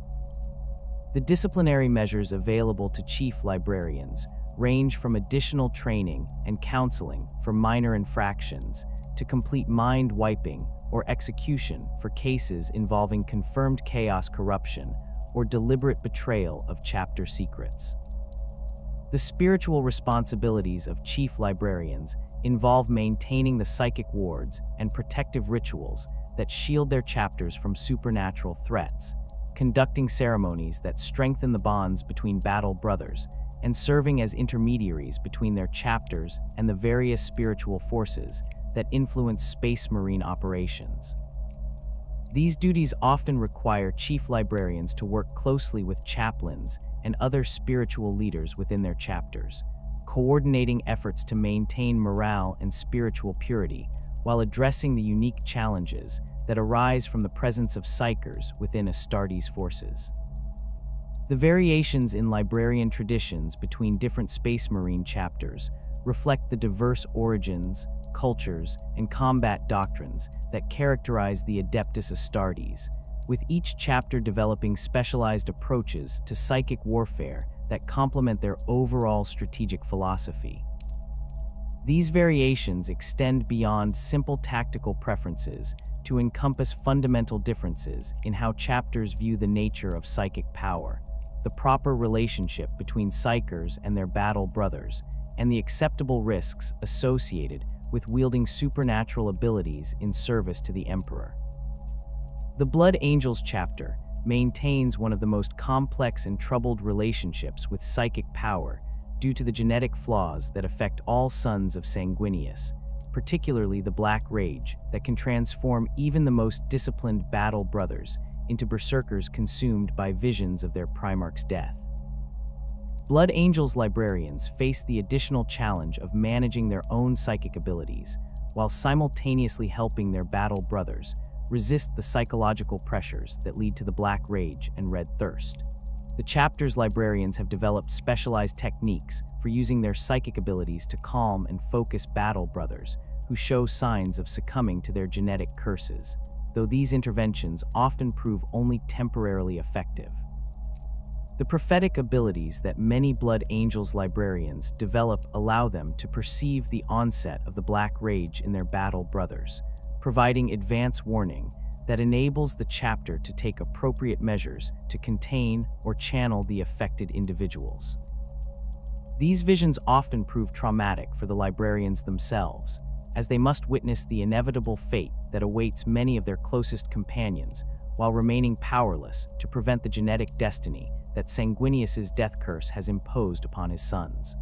The psychological burden of this knowledge requires Blood Angels librarians to develop exceptional mental discipline and emotional resilience that exceeds even the demanding standards expected of other chapter librarians. The Blood Angels have developed unique rituals and ceremonies that use psychic power to strengthen the bonds between battle brothers and provide spiritual support for those struggling with their genetic heritage. These rituals often involve multiple librarians working together to create psychic resonances that reinforce positive emotions and memories while suppressing the violent impulses associated with the red thirst. The effectiveness of these techniques varies considerably between different individuals and circumstances, though they represent one of the few methods available for managing the chapter's genetic flaws without resorting to more drastic measures. The Space Wolves chapter maintains perhaps the most distinctive approach to psychic power among all Space Marine chapters, with their rune priests representing a unique synthesis of shamanic traditions from Fenris and the standardized psychic training provided by the Imperium. The chapter's cultural background emphasizes the connection between psychic abilities and the natural forces of their homeworld, leading to techniques and philosophies that differ significantly from the more academic approaches favored by other chapters. Rune priests learn to draw upon what they perceive as the spiritual essence of Fenris itself, channeling psychic energy through rituals and symbols that reflect the planet's harsh environment and warrior culture. The storm-calling abilities that characterize many space wolves, rune priests demonstrate the practical applications of their unique approach to psychic power, as these techniques allow them to manipulate weather patterns and atmospheric conditions in ways that can dramatically influence battlefield outcomes. The ability to summon blizzards, lightning strikes, or fog banks provides tactical advantages that complement the chapter's preference for close combat and rapid assault tactics, while the psychological impact of these supernatural weather phenomena often proves as valuable as their direct military effects. The runic traditions maintained by the Space Wolves involve the use of carved symbols and ritual implements that help focus and direct psychic energy according to principles that predate the chapter's founding. These runes serve both as psychic focusing tools and as repositories of accumulated knowledge and tradition, with each rune priest learning to carve and consecrate their own set of implements according to ancient patterns passed down through generations of practitioners. The creation process for these runes involves complex rituals that bind portions of the rune priest's own psychic essence into the carved symbols, creating personalized tools that cannot be effectively used by other individuals. The relationship between Space Wolves' rune priests and the broader Imperial psychic establishment remains somewhat strained due to the chapter's insistence that their abilities derive from natural forces rather than warp energy. This philosophical disagreement creates practical complications when rune priests must work alongside librarians from other chapters or Imperial Psykers who employ more conventional techniques, though experienced practitioners from both traditions have learned to coordinate their efforts effectively despite their theoretical differences. The equipment employed by Space Marine librarians reflects both their enhanced physical capabilities and their specialized role as warrior psychers, who must function effectively in the most dangerous combat environments imaginable. Force weapons represent the primary tools of librarian warfare, combining advanced materials science with psychic focusing principles to create weapons that can channel supernatural energy into devastating attacks while simultaneously serving as effective conventional weapons. The creation of force weapons requires collaboration between skilled artificers and experienced psychers, as the psychic resonance crystals and focusing elements must be precisely calibrated to work with the intended wielder's specific psychic signature and combat style. Force swords serve as the most common type of force weapon among Space Marine librarians, their familiar design allowing warriors trained in conventional swordsmanship to adapt quickly to the enhanced capabilities that psychic channeling provides. The blade itself incorporates psychic conductive materials that can store and focus warp energy, while the hilt contains focusing crystals and neural interface connections that link directly to the wielder's psychic abilities.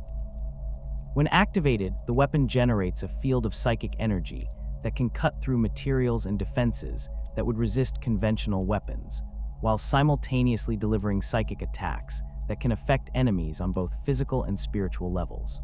Force staves provide librarians with enhanced focusing capabilities for complex psychic techniques, their extended length and elaborate construction allowing for more precise control over psychic energies than shorter weapons can provide.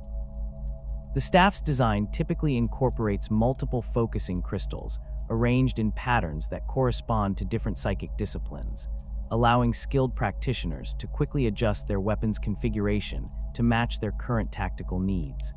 The additional reach provided by force staves makes them particularly effective weapons for librarians who prefer to maintain distance from their enemies while channeling devastating psychic attacks. Force axes combine the brutal effectiveness of traditional Space Marine close combat weapons with the supernatural cutting power that psychic enhancement provides, creating weapons that can cleave through the heaviest armor while delivering psychic attacks that bypass physical defenses entirely. The weight and momentum of force axes make them particularly effective against heavily armored opponents, as the combination of physical impact and psychic disruption can overwhelm defensive systems that might resist either type of attack individually. The psychological impact of force axe attacks often proves as valuable as their direct damage, as few enemies can maintain their composure when faced with weapons that seem to cut through reality itself. Psychic hoods represent perhaps the most sophisticated pieces of equipment available to Space Marine librarians, serving simultaneously as protective devices, psychic amplifiers, and neural interface systems that enhance every aspect of psychic performance. The hood's construction incorporates advanced psychic shielding materials that protect the wearer from hostile psychic attacks while allowing their own abilities to function normally, creating a selective barrier that filters out harmful energies without interfering with beneficial psychic phenomena. The neural interface components built into the hood create direct connections to the librarian's brain, bypassing normal sensory channels to provide enhanced psychic perception and control. The amplification systems within psychic hoods use crystalline matrices and exotic materials to boost the power and range of the wearer's psychic abilities, allowing librarians to accomplish feats that would be impossible through raw psychic talent alone. These amplification effects prove particularly valuable in combat situations where the librarian must project their abilities across significant distances or overcome the psychic defenses employed by enemy psychers. The hood systems can be configured to enhance specific types of psychic ability while suppressing others, allowing experienced librarians to optimize their equipment for particular tactical situations or combat roles. The protective functions of psychic hoods extend beyond simple psychic shielding to include defenses against various forms of mental attack, psychic manipulation, and spiritual corruption. The hood systems continuously monitor the wearer's mental state and psychic emanations, providing early warning of potential problems while automatically implementing countermeasures against detected threats. These protective systems prove invaluable when dealing with chaos psychers or demonic entities that employ sophisticated mental attacks designed to corrupt or control their targets. The sacred texts and forbidden knowledge maintained by Space Marine librarians represent one of the most dangerous and valuable resources within the Imperium, containing information about psychic techniques, warp phenomena, and supernatural threats that could prove either invaluable or catastrophically dangerous, depending on how it is used. The libraries maintained by Space Marine chapters often contain texts that predate the Horus Heresy, including works written by the Primarchs themselves and records of psychic research conducted during the Great Crusade, when such investigations were more openly pursued. Access to these materials remains strictly controlled, with most texts available only to senior librarians who have proven their loyalty and discretion through decades of faithful service. The preservation methods employed for these ancient texts reflect both their immense value and the various threats that could destroy or corrupt such dangerous knowledge. Many texts exist only in heavily warded vaults that incorporate both physical security measures and psychic protections designed to prevent unauthorized access or demonic corruption of the stored information. The copying and translation of these texts requires specialized skills and equipment, as many contain psychic resonances or hidden meanings that can only be properly understood by trained psychers working under carefully controlled conditions. The classification systems used to organize and control access to forbidden knowledge vary between different chapters, though most employ hierarchical structures that restrict the most dangerous information to the most senior and trusted librarians. Junior librarians typically receive access only to basic texts covering fundamental psychic theory and approved techniques, while senior practitioners gain access to increasingly dangerous materials as they demonstrate their ability to handle such knowledge responsibly. The most restricted texts often require special authorization from the chief librarian or chapter master before they can be consulted, with detailed records maintained of who has accessed what information and under what circumstances. The research activities conducted by Space Marine librarians must be carefully balanced against the constant threat of chaos corruption and the suspicion with which many Imperial authorities view any form of psychic experimentation. Librarians who wish to pursue original research or investigate new psychic phenomena must obtain approval from their superiors, while demonstrating that their work serves legitimate Imperial interests rather than satisfying dangerous curiosity about forbidden subjects. The results of such research often remain classified within individual chapters, though significant discoveries may be shared with other loyal Space Marine forces or Imperial organizations that can benefit from the new knowledge. The catastrophic events of the Horus Heresy revealed fundamental weaknesses in the Imperium's ability to combat the supernatural forces of chaos, particularly the demonic entities that had infiltrated the highest levels of Imperial society and military command. As the Civil War raged across the galaxy and brother fought brother in the name of competing loyalties, a select few individuals within the Imperial hierarchy recognized that conventional military forces, no matter how well trained or equipped, could never adequately address the existential threat posed by the denizens of the warp. The corruption of entire Space Marine legions demonstrated that even the Emperor's greatest creations remained vulnerable to the insidious influence of the Chaos Gods, while the manifestation of greater demons on battlefields throughout human space proved that the barriers between real space and the Imperium had been dangerously weakened. Malcador the Sigillite, serving as the Emperor's most trusted advisor and regent during the final phases of the heresy, understood better than most the scope of the supernatural threat facing humanity. His own psychic abilities, second only to those of the Emperor himself, allowed him to perceive the true nature of the chaos incursion and the long-term implications of the warp's increased influence over the material universe.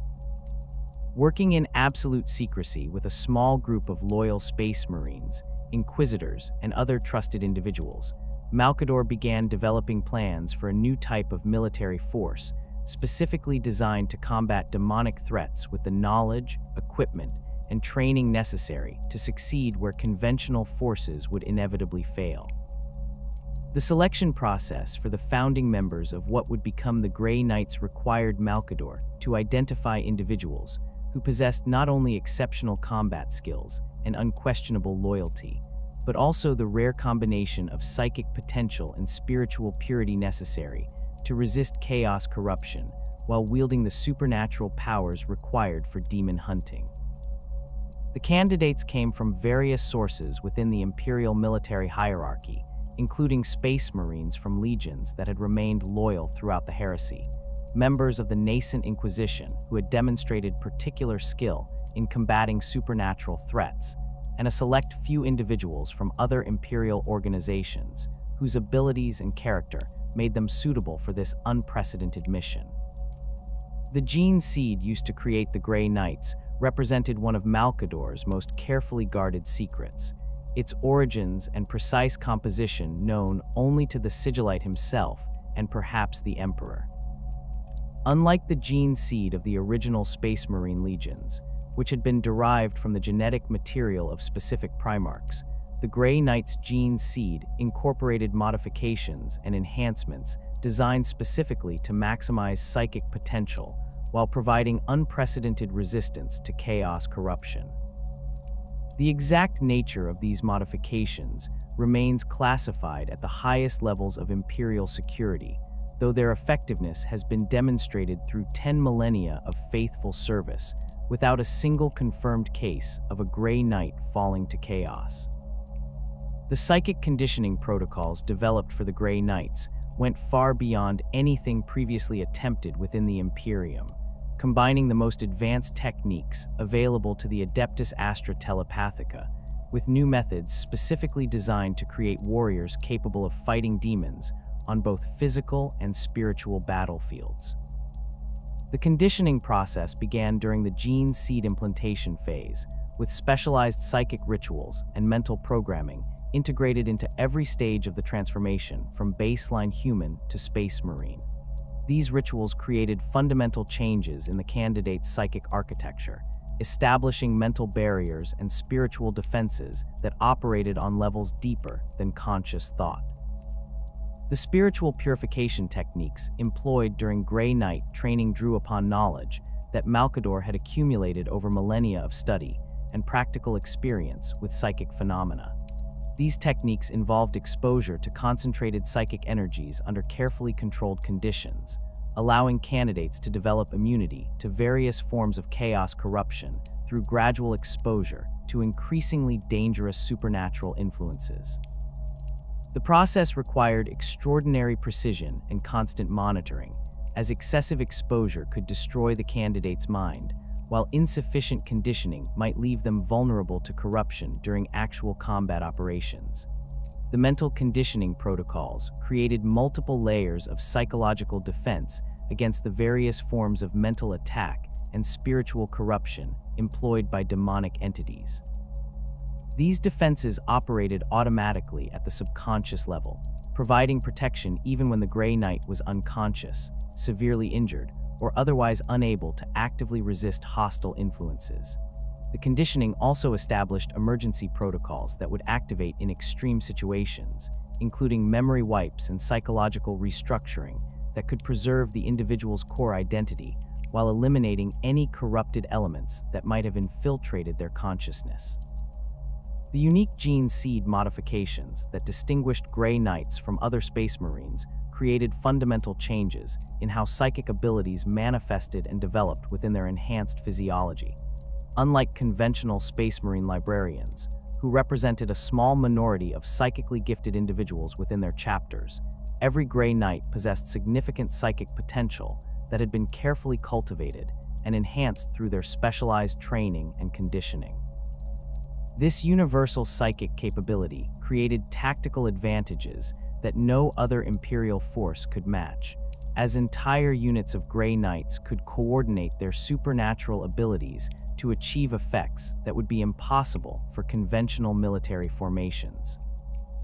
The psychic organs and neural modifications incorporated into Grey Knight physiology enabled them to channel warp energy with unprecedented safety and efficiency, their enhanced biology providing natural protection against the various forms of psychic backlash and spiritual contamination that frequently affected other Psykers.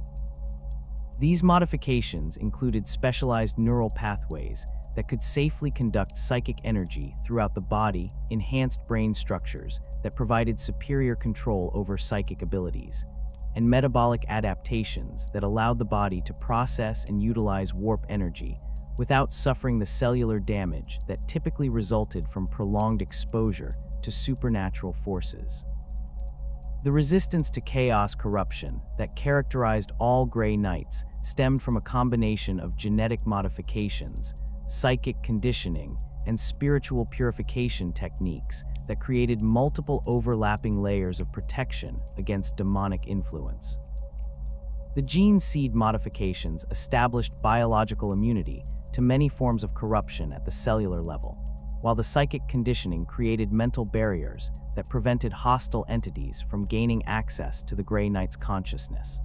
The spiritual purification techniques provided protection at the deepest levels of the soul, creating fundamental incompatibilities between the Grey Knight's spiritual essence and the chaotic energies that demons used to corrupt and control their victims. The development of sanctic psychic disciplines represented one of the most significant innovations in anti-demon warfare, providing Grey Knights with specialized techniques specifically designed to combat supernatural entities and their various manifestations in real space. These disciplines drew upon principles of psychic theory that had been largely abandoned by other Imperial organizations due to their association with dangerous and potentially heretical practices, though Malcador's extensive knowledge and the Emperor's direct guidance enabled their safe development and implementation within the Grey Knights training curriculum. Banishment techniques formed the core of Sanctic discipline, teaching Grey Knights to sever the connections that allowed demonic entities to maintain their presence in the material universe. These techniques required precise understanding of the metaphysical principles that govern demonic manifestation, as well as the psychic power necessary to disrupt the complex energy patterns that sustained supernatural entities in real space. Master-level practitioners could banish multiple demons simultaneously or target particularly powerful entities that would require entire squads of conventional Psykers working in coordination to effect. Purification abilities enabled Grey Knights to cleanse areas, objects, and individuals that had been tainted by chaos corruption, using focused psychic energy to burn away the spiritual contamination without causing permanent damage to the underlying material or person. These abilities proved invaluable in the aftermath of demonic incursions, as they allowed Imperial forces to reclaim and rehabilitate areas that would otherwise require complete destruction to prevent the spread of corruption. The purification process required careful control and extensive knowledge of corruption patterns, as incomplete cleansing could leave hidden traces of taint that might later serve as focal points for renewed demonic activity. Warding techniques provided both defensive and offensive capabilities, allowing Grey Knights to create barriers of psychic energy that could repel demonic attacks while simultaneously weakening supernatural entities within their area of effect. These wards could be established around individuals, groups, or entire areas depending on the practitioner's skill level and the tactical requirements of the situation. Advanced practitioners could create permanent ward structures that would continue to function even in their absence, providing long-term protection for critical locations or artifacts that required constant vigilance against supernatural threats. Demon sight abilities enhanced the Grey Knights' already formidable psychic perception, allowing them to see through the various forms of concealment and illusion that demonic entities use to hide their presence or disguise their true nature.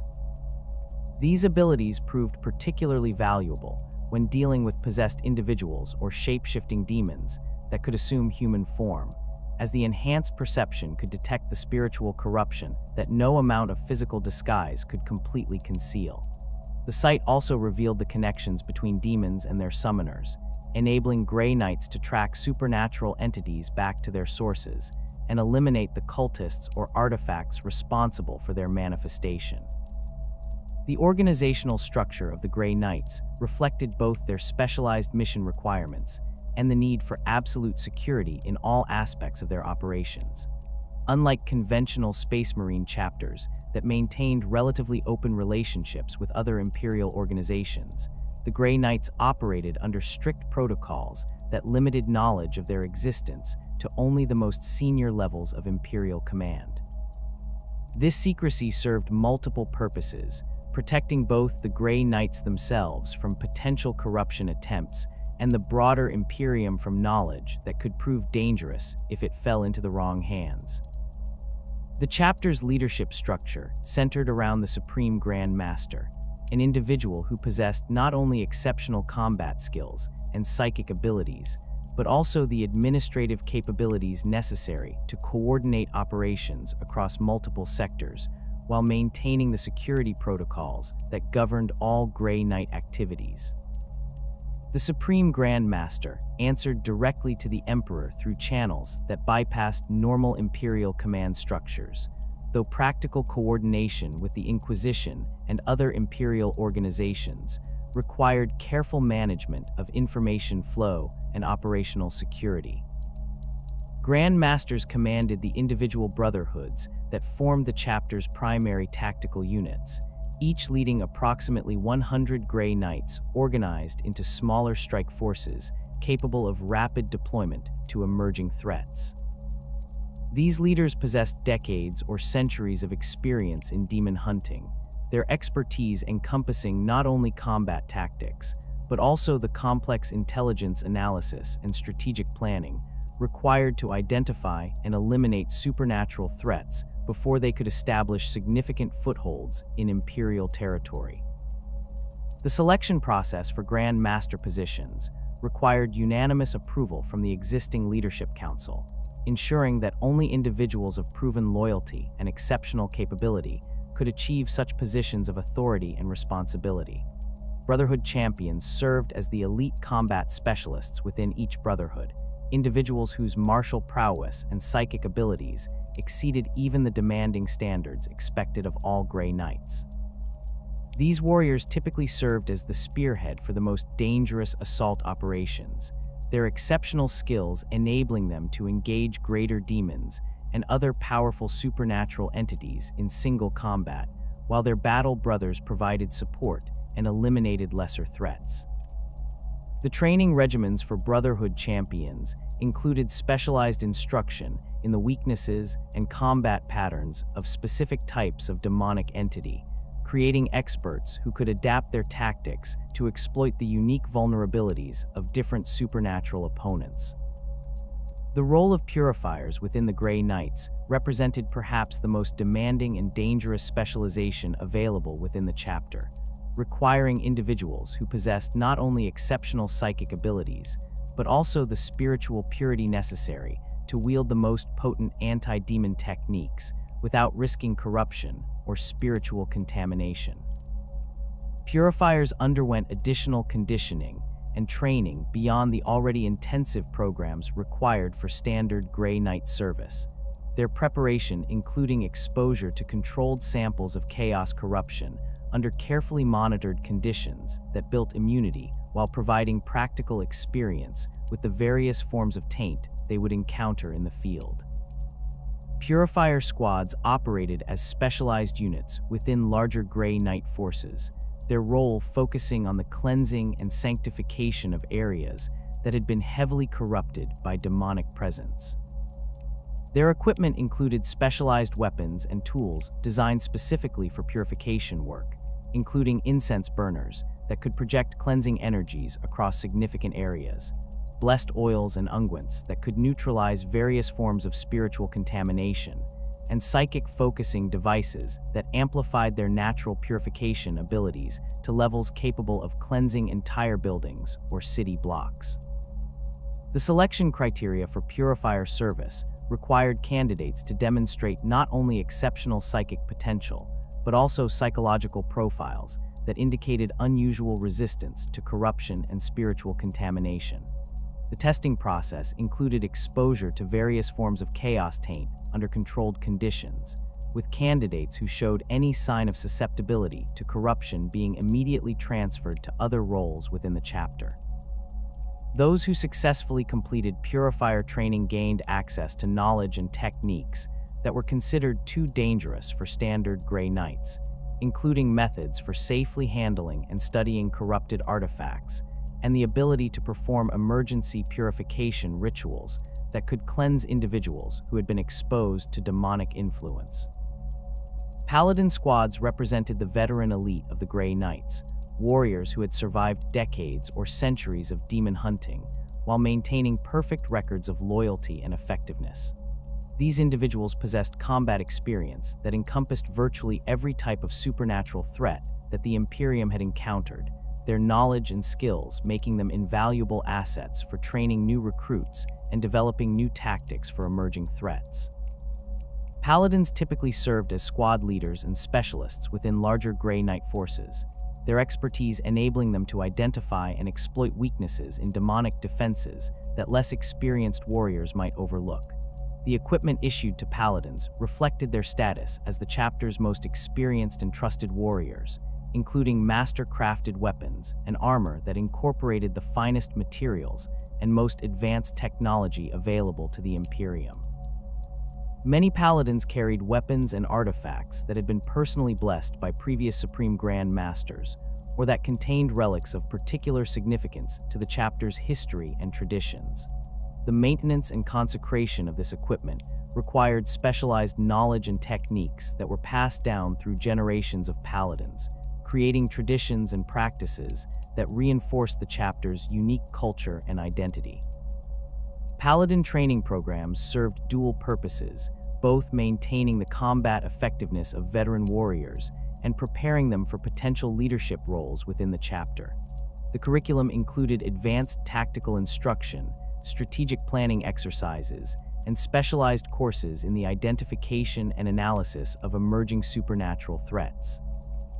Paladins also received training in the diplomatic and administrative skills necessary for coordinating with other Imperial organizations, as their seniority and expertise often made them the primary points of contact between the Grey Knights and external agencies requiring their assistance. The Terminator armor employed by Grey Knight Paladins incorporated modifications and enhancements specifically designed for demon hunting operations, including improved psychic conductivity systems that enhanced the wearer's ability to channel and focus supernatural energies. The armor's power systems could provide additional energy for psychic abilities during extended combat operations, while the enhanced protection systems included specific defenses against the various forms of supernatural attack commonly employed by demonic entities. The helmet systems incorporated specialized sensors and analysis equipment that could detect and identify different types of chaos corruption, providing real-time intelligence about the nature and extent of supernatural threats encountered during operations. The corruption of Psykers by the ruinous powers represents one of the most catastrophic failures of Imperial psychic infrastructure, transforming individuals who should serve as humanity's greatest assets into conduits for demonic invasion and agents of galactic destruction.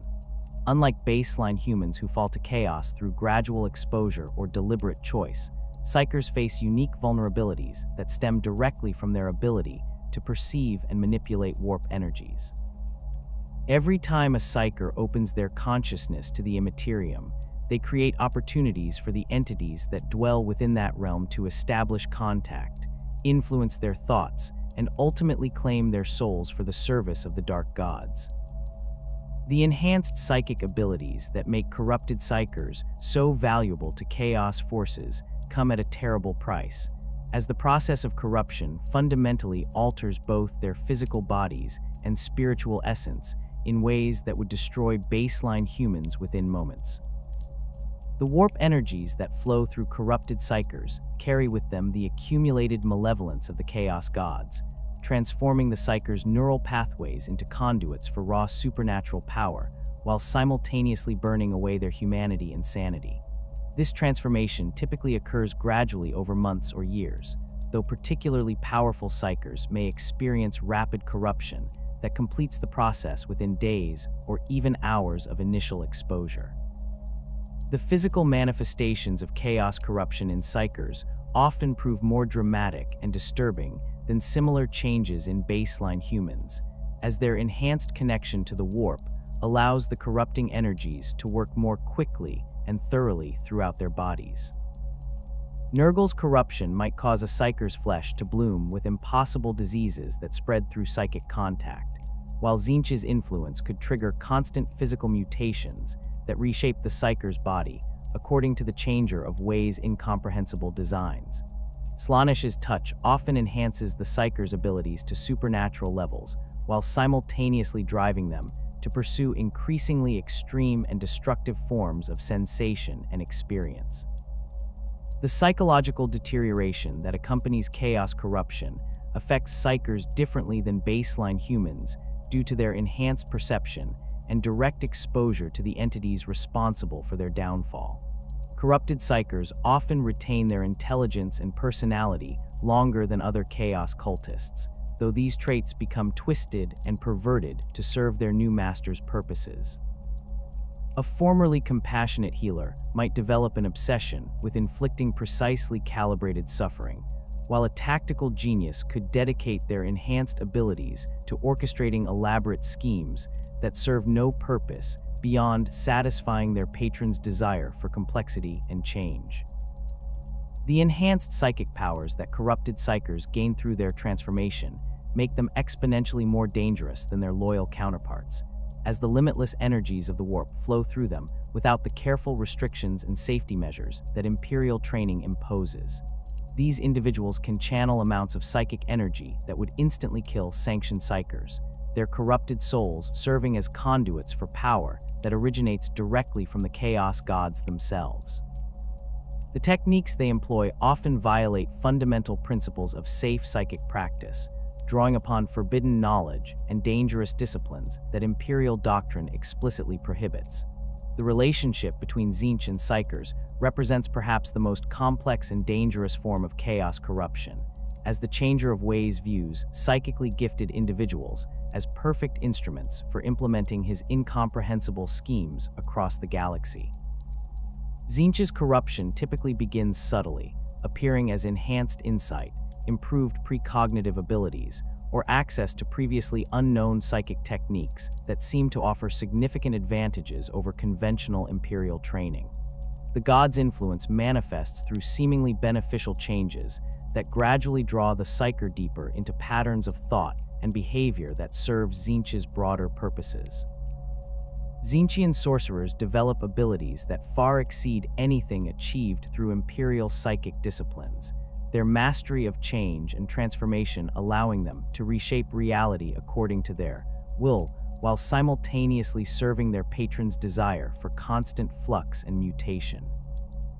These individuals often retain their original personalities and motivations for extended periods, making them particularly dangerous as they can operate within Imperial society while pursuing goals that ultimately serve chaos interests. Their enhanced abilities enable them to manipulate probability streams, alter the fundamental properties of matter and energy, and perceive potential futures with clarity that rivals the Emperor's own prescient abilities. The Thousand Suns Legion provides the most prominent example of Tzeentchian corruption among Space Marine Psykers, their fall demonstrating how even the most disciplined and scientifically trained Psykers can become unwitting servants of the Changer of Ways. Magnus the Red's attempts to warn the Emperor about Horus's betrayal inadvertently shattered the psychic wards protecting the Imperial Webway project, creating the catastrophic breach that ultimately forced the Emperor to remain bound to the Golden Throne. The Legion's subsequent transformation into Rubric Marines represents the ultimate expression of Tzeentch's gift of change, as their physical bodies were reduced to dust while their souls became trapped within their power armor for eternity. The sorcerous cabals that serve Tzeentch operate according to complex hierarchies and initiation systems that reflect their patrons' love of intricate schemes and elaborate rituals. These organizations often masquerade as legitimate scholarly societies or research institutions, their members pursuing studies that appear to serve Imperial interests while actually advancing Tzeentchian goals through the accumulation and application of forbidden knowledge. The most successful cabals maintain multiple layers of deception, with lower-ranking members remaining unaware of their organization's true nature, while senior sorcerers coordinate their activities according to plans that may span centuries or millennia. The psychic abilities developed by Tzeentchian cultists focus heavily on manipulation and transformation, reflecting their patron's fundamental nature as the god of change and mutation. These abilities enable them to alter the physical properties of objects and living beings, manipulate probability and causality to achieve desired outcomes, and perceive the complex webs of cause and effect that connect seemingly unrelated events across vast distances of space and time. Advanced practitioners can trigger cascading changes that begin with minor alterations and eventually reshape entire worlds according to their patron's designs. Nurgle's relationship with Psykers reflects the plague god's fundamental nature as a deity of entropy, decay, and the inevitable cycle of death and rebirth that governs all living things. Nurgle's corruption typically manifests through diseases and plagues that specifically target psychic individuals, spreading through the warp connections that link Psykers to one another and creating networks of infection that can span entire sectors. These supernatural plagues often enhance their victims' psychic abilities while simultaneously destroying their physical bodies, creating plague Psykers whose enhanced powers come at the cost of constant suffering and gradual dissolution. The diseases that Nurgle inflicts upon Psykers serve multiple purposes beyond simple corruption, as they create psychic resonances that can spread to other sensitive individuals through direct contact or proximity. Plague Psykers often become unwitting carriers of supernatural contagions that affect both baseline humans and other Psykers, their enhanced abilities allowing them to project disease and decay across distances that would be impossible for conventional biological agents to traverse. The most virulent of these psychic plagues can corrupt entire astropathic networks, turning the communication systems that bind the Imperium together into vectors for spreading Nurgle's influence throughout human space. The physical transformations that accompany Nurgle's corruption create Psykers, whose appearances reflect their patron's dominion over decay and putrefaction, though their enhanced abilities often make them more dangerous than their diseased appearance might suggest. These individuals may appear to be walking corpses or living repositories of every disease known to human medicine, yet their psychic powers enable them to function effectively despite their apparent physical limitations.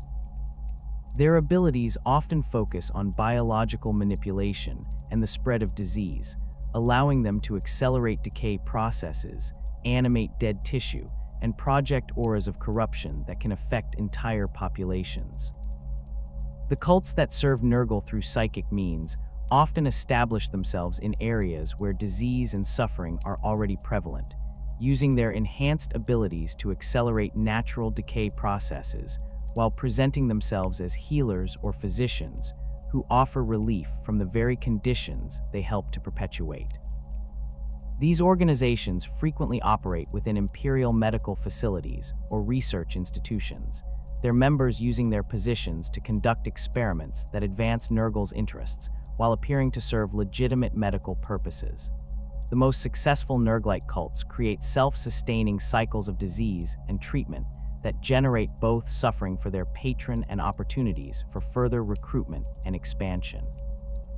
Khorne's relationship with Psykers presents a fundamental paradox, as the blood god's hatred of sorcery and psychic manipulation conflicts with his desire to claim the souls of powerful individuals who could serve as champions in his eternal war. This contradiction manifests in various ways throughout Khorne's interactions with psychically gifted individuals, from the complete rejection of Psykers who attempt to serve him through magical means to the grudging acceptance of those who abandon their psychic abilities in favor of pure martial prowess. The Blood God's followers often view Psykers with suspicion and hostility, seeing them as inherently weak individuals who rely on supernatural tricks rather than honest combat to achieve their goals. The few Psykers who do manage to gain Khorne's favor typically do so by completely abandoning their psychic abilities and dedicating themselves entirely to martial excellence and the pursuit of honorable combat. These individuals often undergo traumatic experiences that sever their connection to the warp, either through deliberate self-mutilation, exposure to psychic dampening fields, or psychological conditioning that suppresses their abilities beneath layers of rage and bloodlust. The process of abandoning psychic power in favor of Khornate worship often proves as corrupting as embracing other forms of chaos influence, as the individual must replace their supernatural abilities with an all-consuming obsession with violence and warfare. Khornate warriors who were formerly Psykers often display particular hatred toward their former peers, viewing other Psykers as reminders of their own perceived weakness and cowardice. This hatred manifests in brutal hunting campaigns targeting Imperial Psykers, with former psychic individuals leading warband efforts to track down and eliminate sanctioned Psykers, Astrospaths, and other psychically gifted servants of the Imperium. Their intimate knowledge of psychic techniques and Imperial training methods makes them particularly effective at identifying and countering the abilities of their former colleagues, while their Khornate conditioning drives them to pursue these hunts with relentless determination. The brass collars and other anti-psychic artifacts favored by Khorne's followers serve multiple purposes in the Blood God's eternal war against sorcery and supernatural manipulation.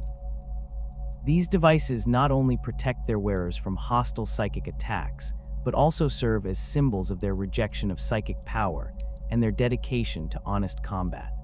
The most devoted Khornate champions often undergo surgical procedures to permanently implant these artifacts into their bodies, making their rejection of psychic power irreversible while gaining enhanced protection against the supernatural abilities of their enemies.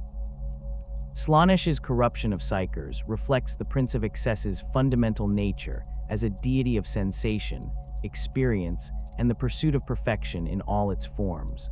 Slaaneshi corruption typically begins with subtle enhancements to the Psyker's existing abilities, offering increased power and precision that seems to come without cost or consequence. These initial improvements often focus on abilities that provide sensory enhancement or emotional manipulation, allowing the corrupted Psyker to experience and inflict sensations that exceed normal human limitations, while gradually drawing them deeper into patterns of behavior that serve their patron's desires. The psychic abilities developed by Slaaneshi cultists often focus on manipulation of emotion, sensation, and perception, reflecting their patron's dominion over all forms of experience and excess. These abilities enable them to project overwhelming sensations directly into their victims' minds, manipulate emotional states to create dependency and obsession, and perceive the deepest desires and fears that motivate their target's behavior. Advanced practitioners can create psychic constructs that embody pure sensation or emotion, manifesting their patron's influence in forms that can affect entire populations through direct psychic contact or proximity effects. The cults that serve Slaanesh through psychic means often establish themselves within imperial society by offering enhanced experiences or abilities that appear beneficial, while gradually corrupting their recipients through exposure to increasingly extreme forms of sensation and pleasure. These organizations frequently operate as artistic societies, philosophical schools, or medical research facilities, their members using their positions to conduct experiments in sensation and experience that advance Slaaneshi goals while appearing to serve legitimate cultural or scientific purposes. The most successful Slaaneshi cults create networks of dependency and obsession that bind their members through psychological and psychic means, making escape or betrayal virtually impossible once an individual becomes fully integrated into the organization's structure. The physical transformations that accompany Slaaneshi corruption often enhance the Psyker's sensory capabilities, while simultaneously making them dependent on increasingly extreme forms of stimulation to achieve satisfaction.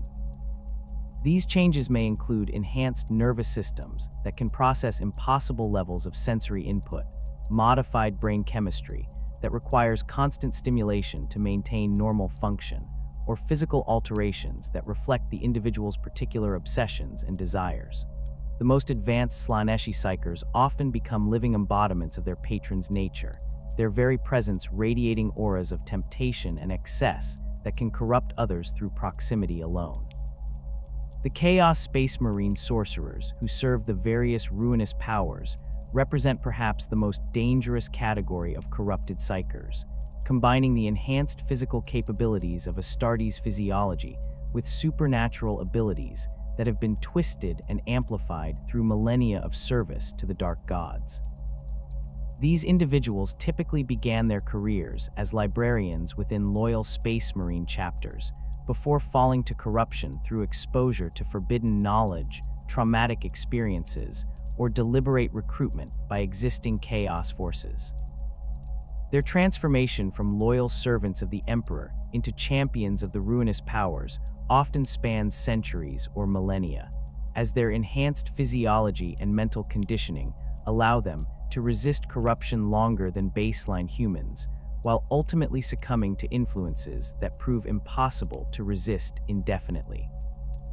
The Word-Bearer's Legion provides numerous examples of how Space Marine librarians can fall to chaos corruption while retaining their original personalities and motivations, their transformation occurring gradually through exposure to religious doctrines that initially appear to complement rather than contradict their loyalty to the Emperor. The Legion's Dark Apostles often began their careers as chaplains or librarians who genuinely believed they were serving the Emperor's will by seeking deeper understanding of humanity's spiritual nature and destiny. Their fall to chaos occurred through careful manipulation by entities that presented themselves as divine messengers or aspects of the Emperor himself, leading these individuals to embrace practices and beliefs that ultimately served the ruinous powers while maintaining the conviction that they remained loyal to their original oaths and purposes. The sorcerous knowledge accumulated by Chaos Space Marine librarians over millennia of service to the Dark Gods encompasses techniques and disciplines that far exceed anything taught within Imperial institutions. Their understanding of psychic phenomena, enhanced through direct contact with demonic entities and exposure to the raw energies of the warp. These individuals often maintain extensive libraries of forbidden texts and artifacts that contain knowledge gathered from across the galaxy and throughout human history, including works that predate the Age of Strife and records of psychic research conducted during the Dark Age of technology. Their collections frequently include demonic grimoires, corrupted data cores from ancient civilizations, and artifacts that serve as repositories for the accumulated knowledge of entire species that have fallen to chaos corruption. The research activities conducted by chaos sorcerers focus on expanding their understanding of warp phenomena and developing new techniques for manipulating the fundamental forces that govern reality itself. These investigations often involve direct experimentation with demonic entities, exposure to raw chaos energies under controlled conditions, and the systematic corruption of imperial psychic techniques to serve the purposes of the ruinous powers. The knowledge gained through these activities enables chaos sorcerers to accomplish feats that would be impossible for loyalist Psykers, though the price of such power invariably includes the gradual erosion of their humanity and sanity. The forbidden rituals practiced by chaos sorcerers often require the participation of multiple individuals working in coordination, their combined psychic abilities enabling them to channel amounts of warp energy that would instantly destroy any single practitioner. These rituals frequently involve the sacrifice of psychically sensitive individuals, the corruption of sacred sites or artifacts, and the deliberate creation of warp rifts that allow demonic entities to manifest in real space. The most ambitious of these ceremonies can affect entire star systems, triggering warp storms that persist for centuries or creating permanent gateways that allow the forces of chaos to establish footholds within Imperial territory.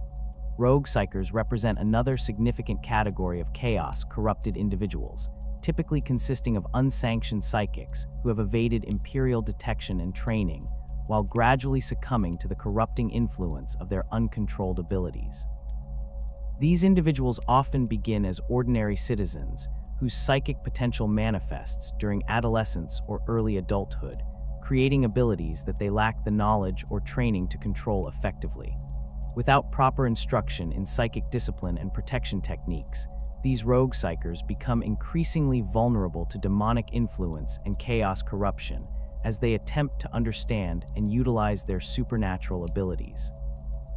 The corruption process for rogue Psykers typically occurs more rapidly than similar transformations in trained individuals, as their lack of proper mental conditioning and protective techniques leaves them defenseless against the various entities that seek to exploit their psychic potential. The demons and chaos entities that target these individuals often present themselves as helpful guides or teachers, offering knowledge and power that appears to solve the rogue Psykers' immediate problems, while gradually drawing them deeper into patterns of thought and behavior that serve chaos interests. The isolation and fear that many rogue Psykers experience make them particularly susceptible to these influences, as they often lack any alternative sources of guidance or support. The abilities developed by corrupted rogue Psykers often prove more dangerous and unpredictable than those of formally trained individuals, as their lack of proper instruction leads them to develop techniques that prioritize immediate effectiveness over long-term safety or stability. These individuals frequently employ psychic disciplines that trained Psykers would recognize as inherently dangerous or corrupting, their ignorance of proper safety measures allowing them to channel amounts of warp energy that would normally trigger automatic protective responses in properly conditioned minds. The resulting abilities often prove devastatingly effective in the short term, while simultaneously accelerating the Psyker's corruption and eventual transformation into a full demon host or chaos spawn.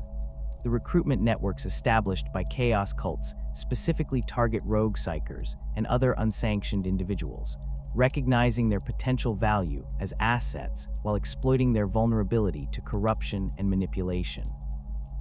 These networks often operate through seemingly legitimate organizations that offer assistance to individuals struggling with unexplained phenomena or supernatural experiences, using their positions to identify and recruit psychically gifted individuals before Imperial authorities can locate and process them.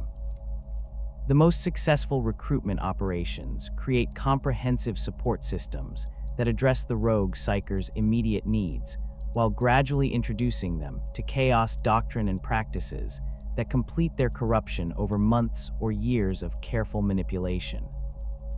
The psychic phenomena exhibited by alien species across the galaxy demonstrate that humanity's relationship with the warp represents merely one facet of a far more complex supernatural ecosystem that encompasses countless different approaches to manipulating the fundamental forces of reality. Each Xenos race that has developed psychic abilities has done so according to their own evolutionary pressures, cultural frameworks, and spiritual beliefs, creating diverse manifestations of supernatural power that often operate according to principles that Imperial doctrine struggles to comprehend or counter effectively. The Eldar represent perhaps the most sophisticated practitioners of psychic manipulation in the known galaxy, their mastery of warp energies stemming from millions of years of evolutionary development that has fundamentally integrated psychic ability into every aspect of their species' biology and culture. Unlike humanity's relatively recent emergence as a psychic species, the Eldar evolved their supernatural capabilities over geological timescales that allowed for the gradual refinement and perfection of techniques that human Psykers can barely comprehend, much less replicate. This evolutionary advantage manifests in psychic abilities that operate with precision and efficiency that far exceed anything achieved by even the most skilled human practitioners. The fundamental difference between Eldar and human psychic ability lies in the alien species' natural resistance to the corrupting influences of the warp, a biological adaptation that allows them to channel supernatural energies with minimal risk of demonic possession or spiritual contamination. This resistance stems from the Eldar soul's unique structure, which maintains stronger barriers between conscious thought and the deeper levels of psychic awareness, where chaos corruption typically takes root. The practical result of this natural protection enables Eldar Psykers to employ techniques and access levels of power that would instantly destroy or corrupt human practitioners attempting similar feats. The Path of the Seer represents the Eldar's systematic approach to developing and controlling psychic abilities, while maintaining the psychological discipline necessary to avoid the spiritual dangers that destroyed their ancient empire.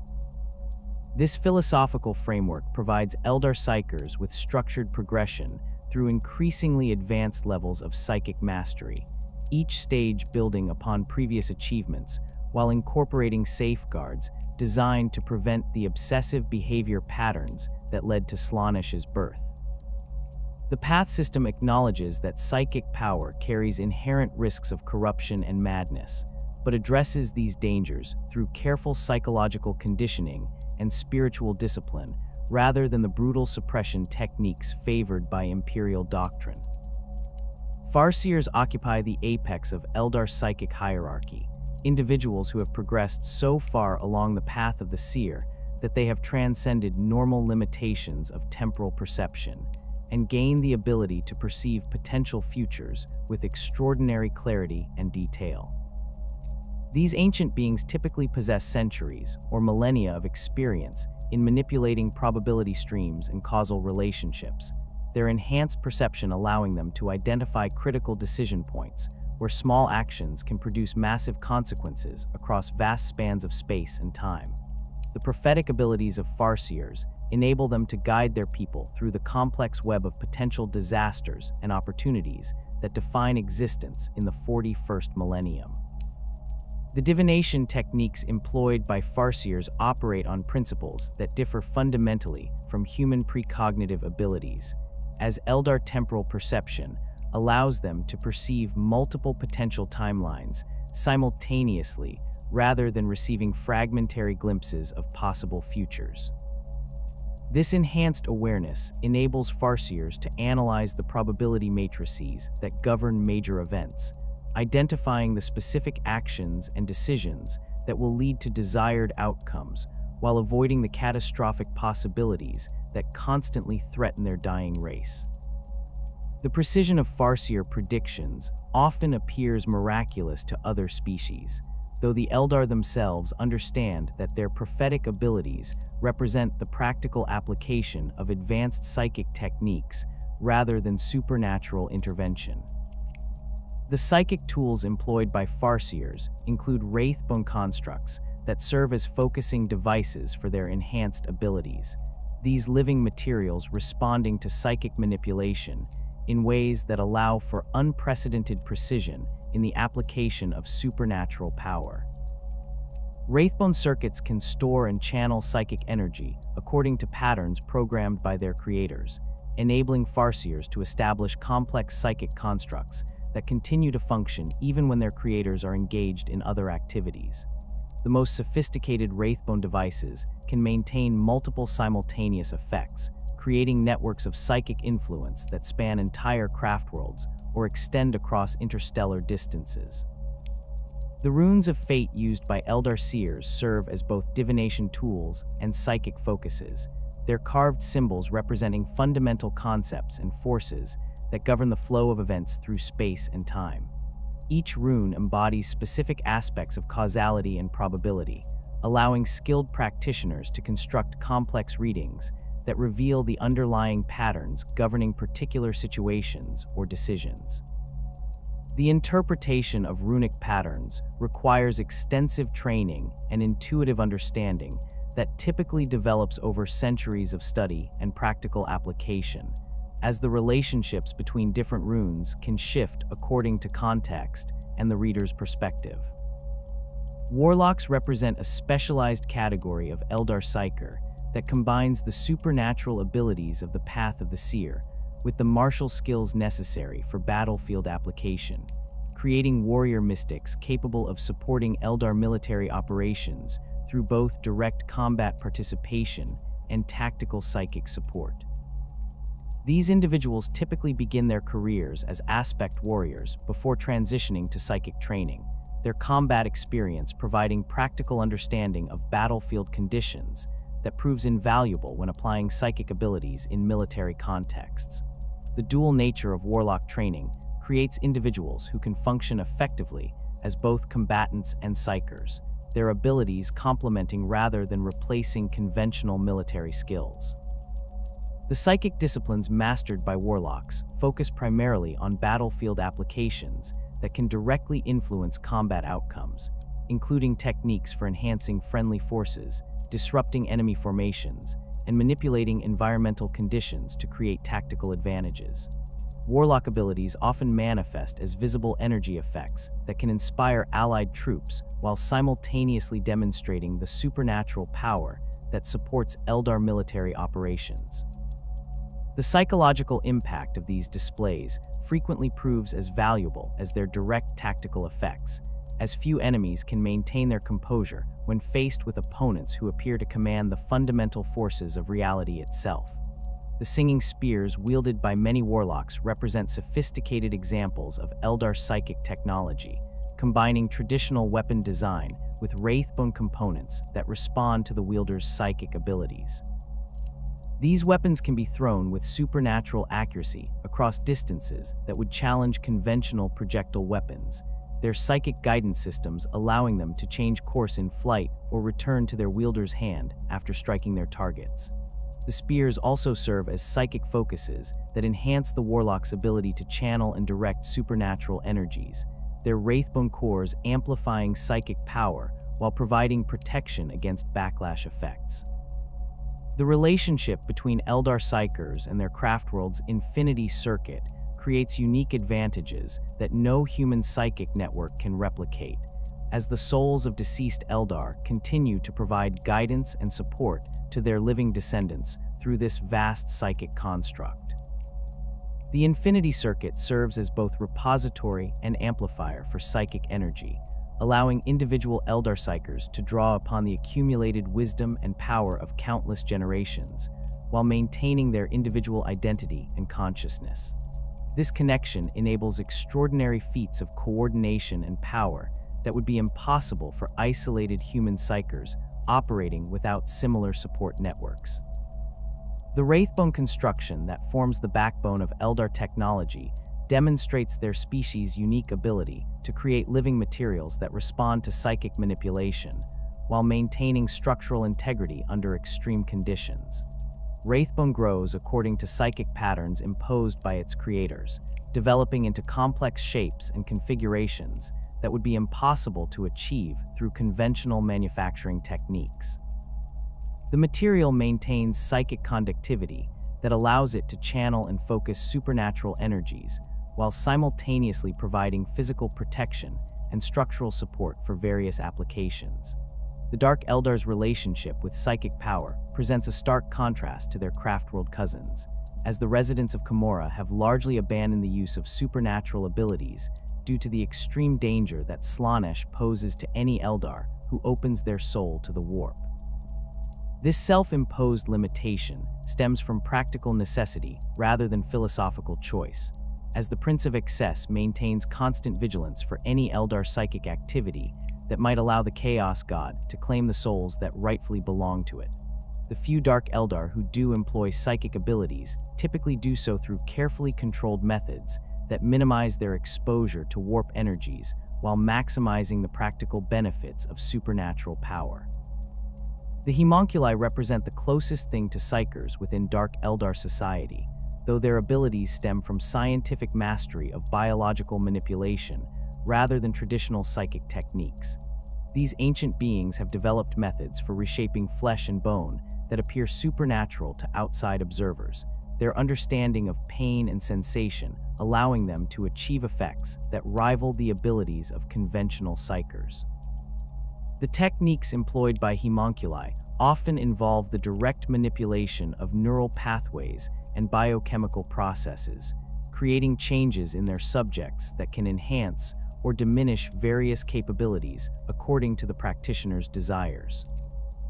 The pain engines and torture devices created by Homunculi demonstrate their species' sophisticated understanding of the relationship between physical sensation and psychic phenomena, as these constructs often incorporate elements that can affect their victims on both material and spiritual levels.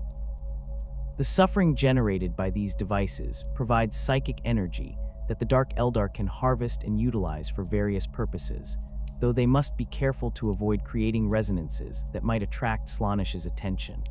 The most skilled Homunculi can design torture devices that maximize pain output while minimizing psychic emanations, allowing them to harvest the energy they require without exposing themselves to chaos corruption.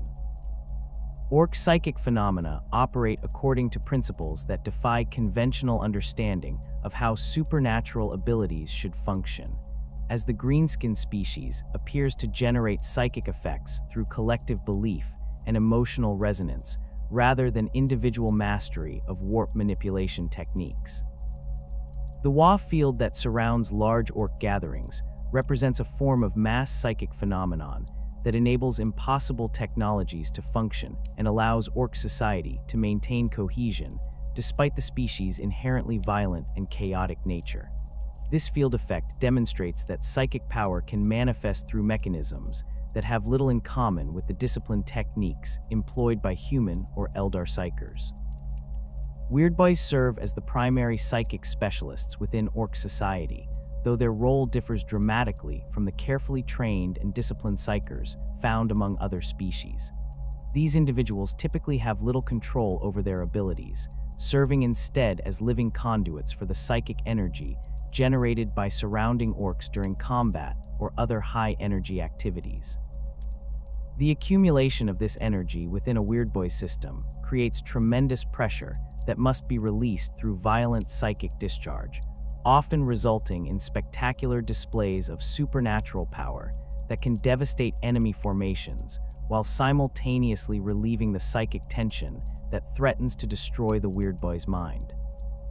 The psychic abilities displayed by Weirdboys manifest primarily as crude but devastatingly effective attacks that channel raw warp energy into destructive effects, capable of eliminating entire squads of enemy troops or damaging heavily armored vehicles.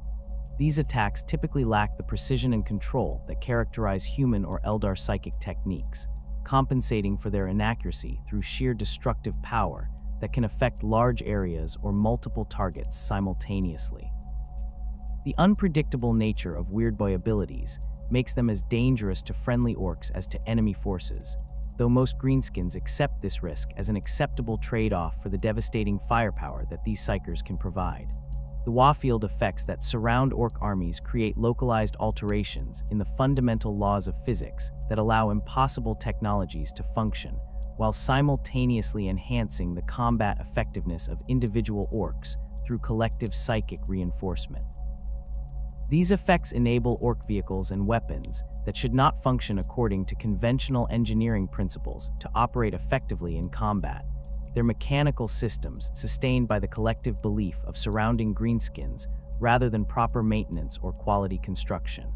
The field also enhances orc physical capabilities and combat instincts, creating feedback loops where success in battle generates additional psychic energy that further improves the army's overall effectiveness. The gestalt nature of orc psychic phenomena means that individual greenskins typically possess minimal psychic ability, with their supernatural effects emerging only when large numbers of orcs gather together and focus their collective attention on common goals. This distributed approach to psychic power creates resilience that individual focus systems cannot match, as the destruction of specific orcs has minimal impact on the overall psychic field that supports the army's supernatural capabilities. The system also provides natural protection against many forms of psychic attack, as hostile Psykers must overcome the combined resistance of entire orc populations rather than targeting individual minds. The Tyranid hive mind represents perhaps the most alien form of psychic phenomenon encountered by Imperial forces, as this vast collective consciousness operates according to principles that bear little resemblance to individual-based psychic abilities employed by other species. The hive mind encompasses the combined psychic potential of countless billions of Tyranid organisms, their individual consciousness subsumed into a unified intelligence that can coordinate activities across multiple star systems while maintaining perfect unity of purpose and action. This collective approach to psychic power creates capabilities that exceed anything achievable by individual Psykers, regardless of their personal skill or power level. Synapse creatures serve as the primary nodes through which the hive mind maintains control over Tyranid swarms, their enhanced neural structures allowing them to receive and transmit the psychic signals that coordinate the activities of lesser organisms. These creatures typically possess enlarged brain cases and specialized organs that can process the vast amounts of information flowing through the hive mind's communication networks, their enhanced capabilities enabling them to serve as local command centers that can adapt to changing battlefield conditions while maintaining connection to the broader collective intelligence. The destruction of synapse creatures can cause nearby Tyranid organisms to revert to instinctive behavior patterns, though the hive mind typically responds to such losses by rapidly deploying replacement synapse nodes to restore coordination. The shadow in the warp phenomenon generated by Tyranid fleets creates massive disruptions in local psychic conditions that can interfere with or completely block the supernatural abilities of other species. This effect serving both as a defensive mechanism that protects Tyranid forces from hostile Psykers and as a weapon that can isolate enemy worlds from outside assistance. The shadow appears to result from the hive mind's massive psychic presence overwhelming local warp currents, creating zones of psychic interference that can extend across entire star systems and persist for years after the Tyranid fleet has moved on to other targets. Imperial Psykers operating within the shadow often experience severe disorientation, reduced effectiveness, or complete inability to access their abilities. The psychic abilities employed by specialized Tyranid organisms focus primarily on battlefield coordination and tactical support rather than direct offensive applications, though some creatures can project psychic attacks that disrupt enemy formations or individual targets. Zoanthropes represent the most psychically active Tyranid organisms, their enlarged brains and specialized neural structures enabling them to channel significant amounts of warp energy into devastating attacks that can penetrate heavy armor or destroy entire buildings. These creatures typically operate in small groups that can coordinate their abilities to achieve effects that exceed the sum of their individual capabilities. The adaptive nature of Tyranid evolution enables the hive mind to develop new psychic capabilities in response to specific threats or tactical requirements, creating specialized organisms that can counter the supernatural abilities employed by enemy forces. This evolutionary flexibility allows Tyranid fleets to adapt their psychic capabilities to match the specific challenges presented by different opponents, developing countermeasures for human Psykers, Eldar Seers, or other psychically active species as circumstances require. The speed of this adaptation often surprises Imperial commanders who expect alien behavior to remain consistent across multiple encounters. The anti-psychic nature of Necron technology represents a fundamentally different approach to dealing with warp-based phenomena, as these ancient constructs employ scientific principles that can neutralize or disrupt psychic abilities through technological means rather than competing supernatural effects.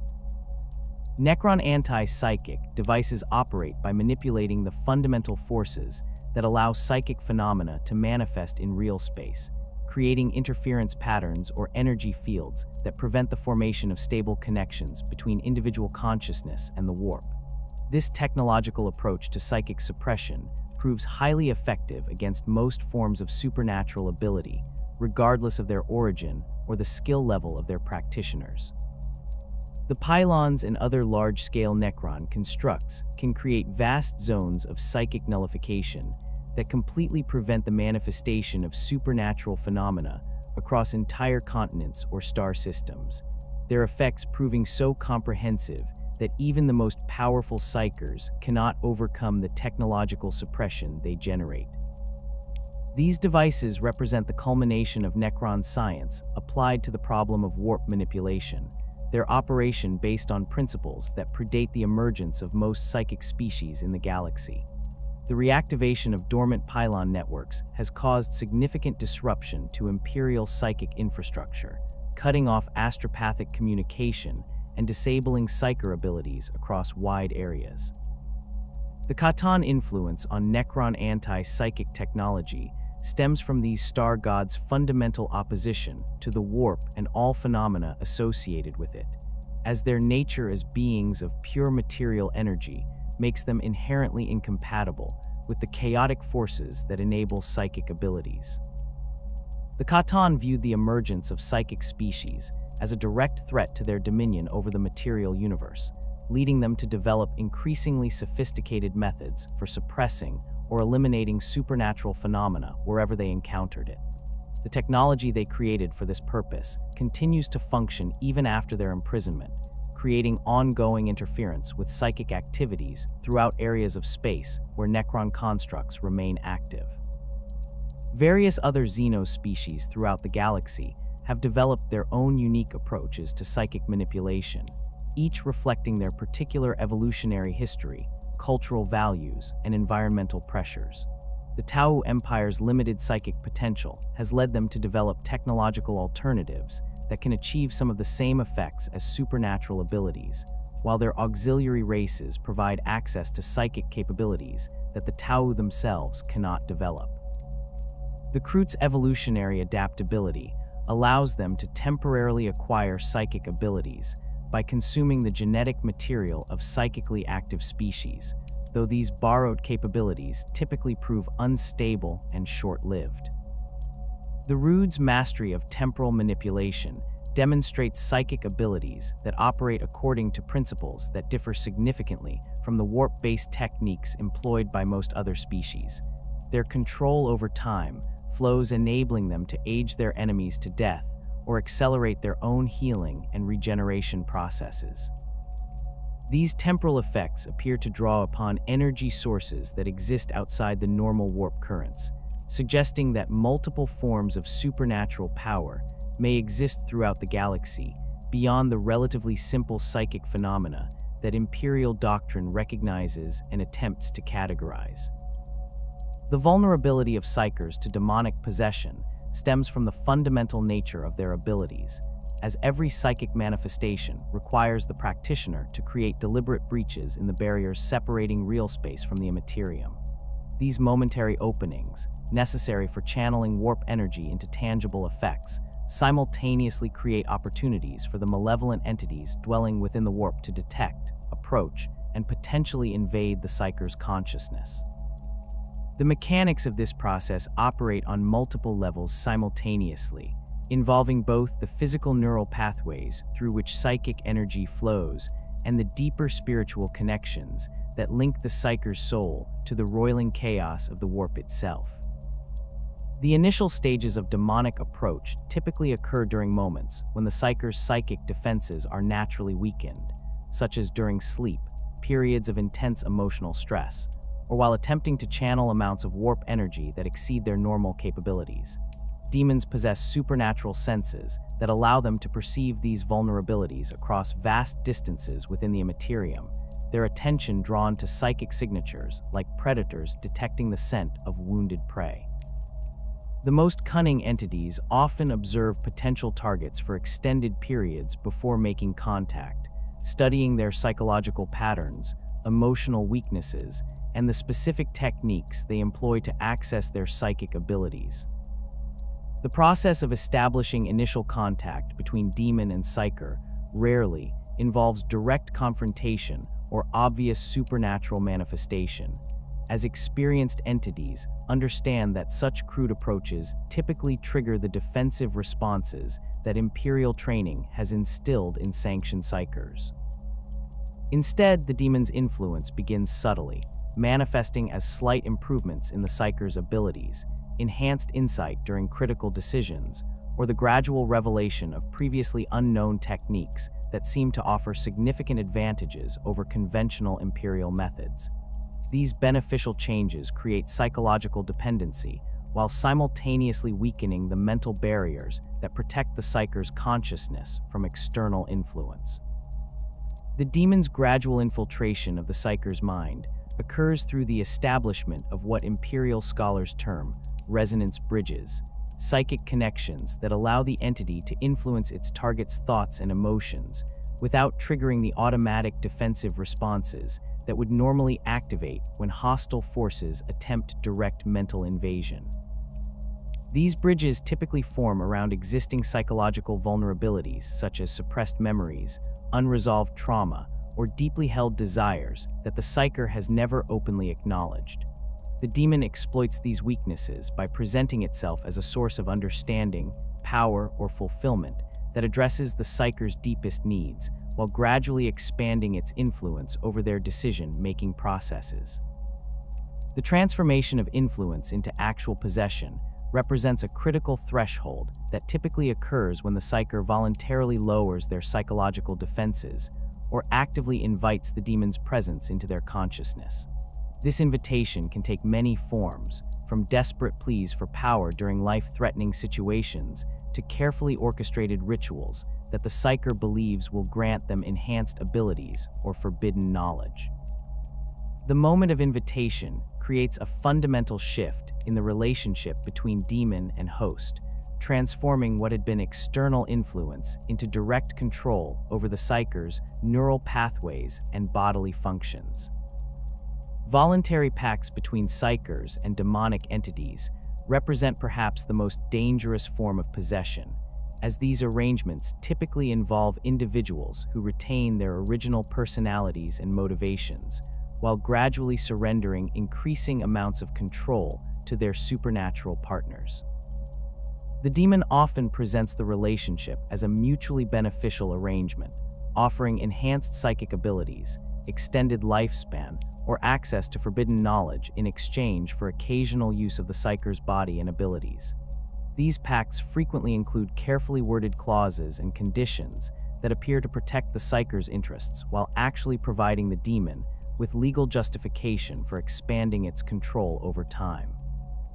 The negotiation process for voluntary pacts can extend over months or years, with the demon gradually increasing its demands while simultaneously making the Psyker more dependent on the supernatural assistance it provides.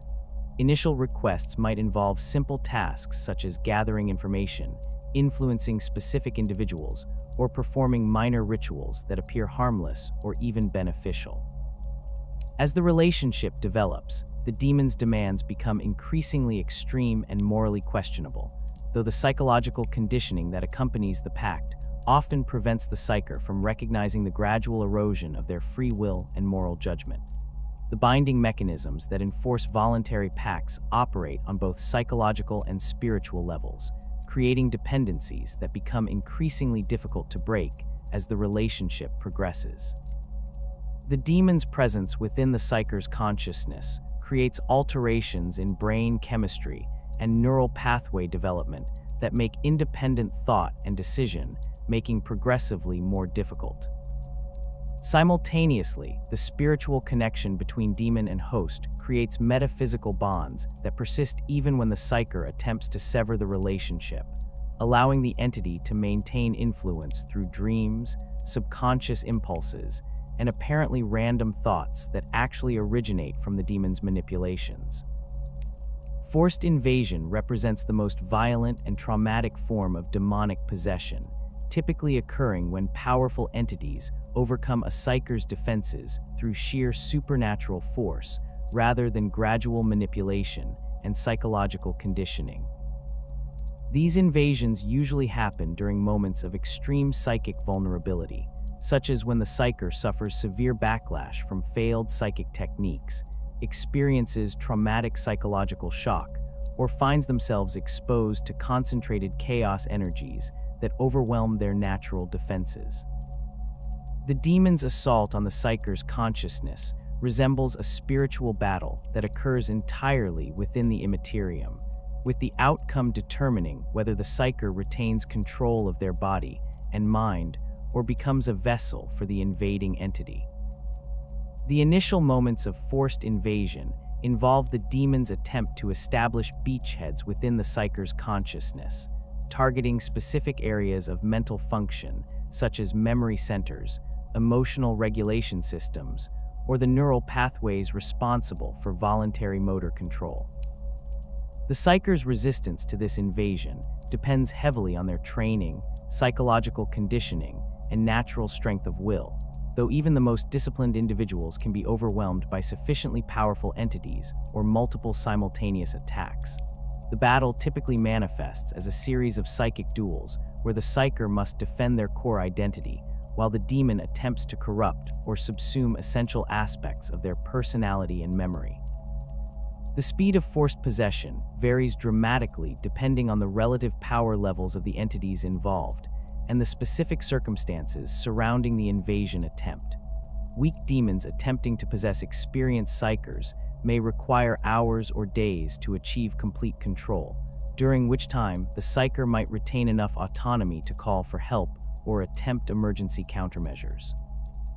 Conversely, greater demons or other powerful entities can complete the possession process within minutes or seconds, their overwhelming psychic presence crushing the Psyker's resistance before any effective defense can be mounted. The physical manifestations of forced possession often prove more dramatic than those associated with voluntary pacts, as the demon's violent seizure of control typically causes significant trauma to the host's nervous system and bodily functions. The possessed individual may experience convulsions, temporary paralysis, or involuntary vocalizations as the demon learns to operate their new physical form. These symptoms usually subside as the entity adapts to its host's physiology, though permanent changes in behavior, speech patterns, and physical capabilities often provide clues that possession has occurred. Gradual corruption through repeated psychic contact represents the most insidious form of demonic influence, as this process can occur over years or decades without the Psyker becoming aware that their thoughts and actions are being systematically altered by external forces. This type of corruption typically affects Psykers who regularly engage in activities that require extended exposure to warp energies, such as Astrospaths maintaining long-distance communications, military Psykers operating in high-intensity combat zones, or researchers studying psychic phenomena under less than optimal security conditions. The accumulated exposure to chaotic influences creates microscopic changes in the Psyker's neural structure and spiritual essence that gradually alter their personality, judgment, and loyalty. The demon entities responsible for gradual corruption often operate as part of larger networks or hierarchies that coordinate their activities to achieve long-term strategic objectives rather than immediate tactical gains. These entities understand that subtle influence maintained over extended periods can prove more valuable than dramatic possession events that attract immediate attention from Imperial authorities. The corruption process typically begins with minor alterations in the Psyker's thought patterns, such as increased tolerance for morally questionable actions, gradual erosion of loyalty to Imperial institutions, or growing interest in forbidden knowledge and techniques. The psychological changes associated with gradual corruption manifest so slowly that the affected Psyker often rationalizes them as natural personal growth or the inevitable result of experience and maturity. The demon's influence works through the Psyker's existing personality traits and motivations, amplifying negative tendencies while suppressing positive impulses in ways that appear to result from conscious choice rather than external manipulation.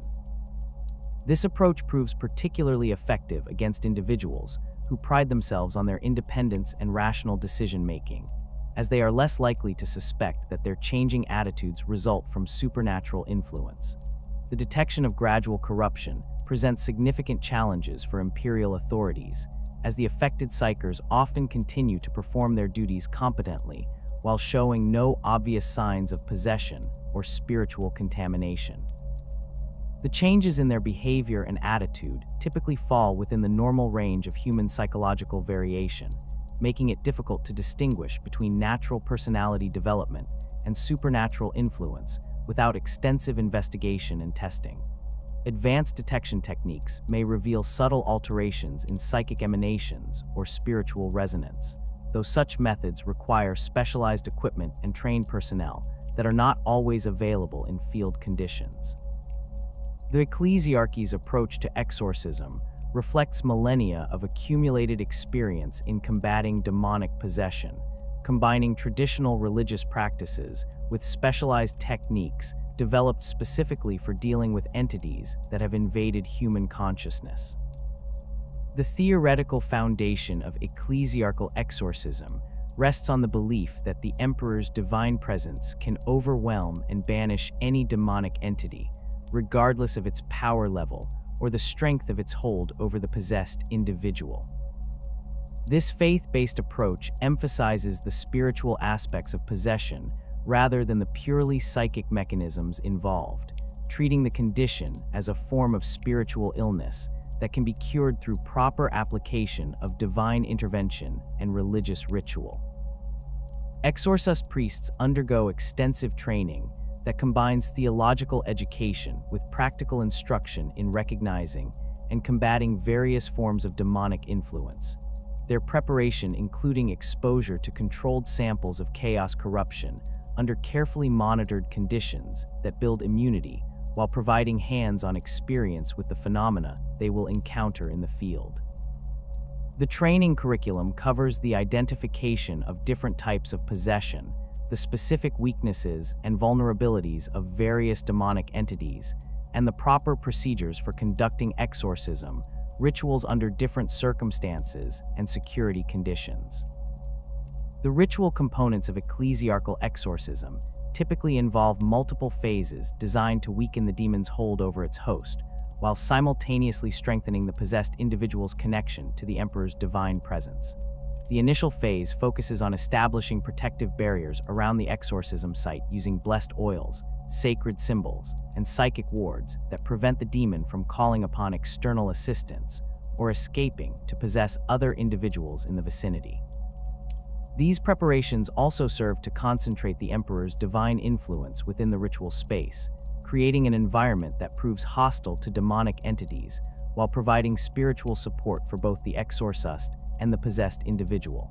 The invocation phase involves the systematic recitation of prayers, hymns, and sacred texts that invoke the Emperor's protection while simultaneously challenging the demon's right to occupy human flesh. These verbal components serve multiple purposes beyond simple spiritual appeal, as the specific words and phrases used in ecclesiarchal rituals have been refined over millennia to create psychic resonances that can disrupt the spiritual bonds linking demon to host. The rhythmic nature of the invocations also helps focus the exorcist's own psychic abilities, allowing them to channel their faith into tangible supernatural effects that can directly combat the possessing entity. The confrontation phase represents the most dangerous aspect of the exorcism process, as the exorcist must engage the demon in direct spiritual combat while attempting to preserve the life and sanity of the possessed individual. This phase typically involves intense psychological and psychic pressure applied to both demon and host, as the exorcist works to separate the two entities while preventing the demon from inflicting fatal damage on its host out of spite or desperation.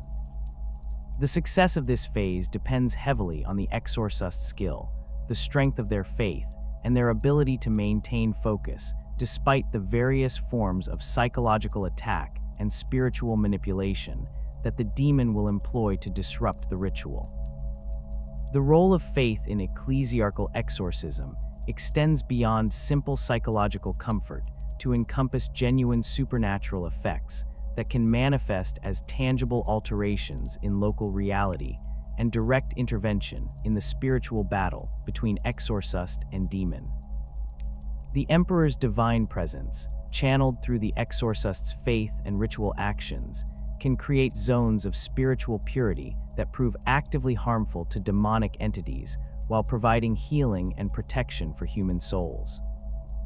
These effects operate according to principles that differ from conventional psychic phenomena, drawing their power from sources that exist outside the normal warp currents and remain largely immune to the various forms of interference and corruption that can disrupt purely psychic techniques.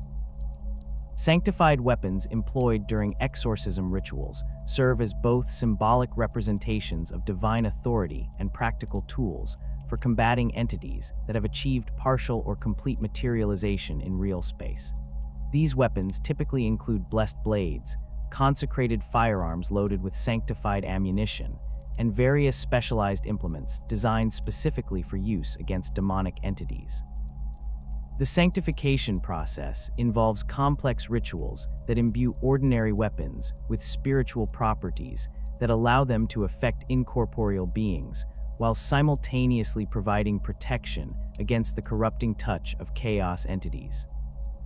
The blessed oils and unguents used in exorcism rituals contain ingredients that have been specifically chosen for their spiritual properties and their ability to create barriers against demonic influence.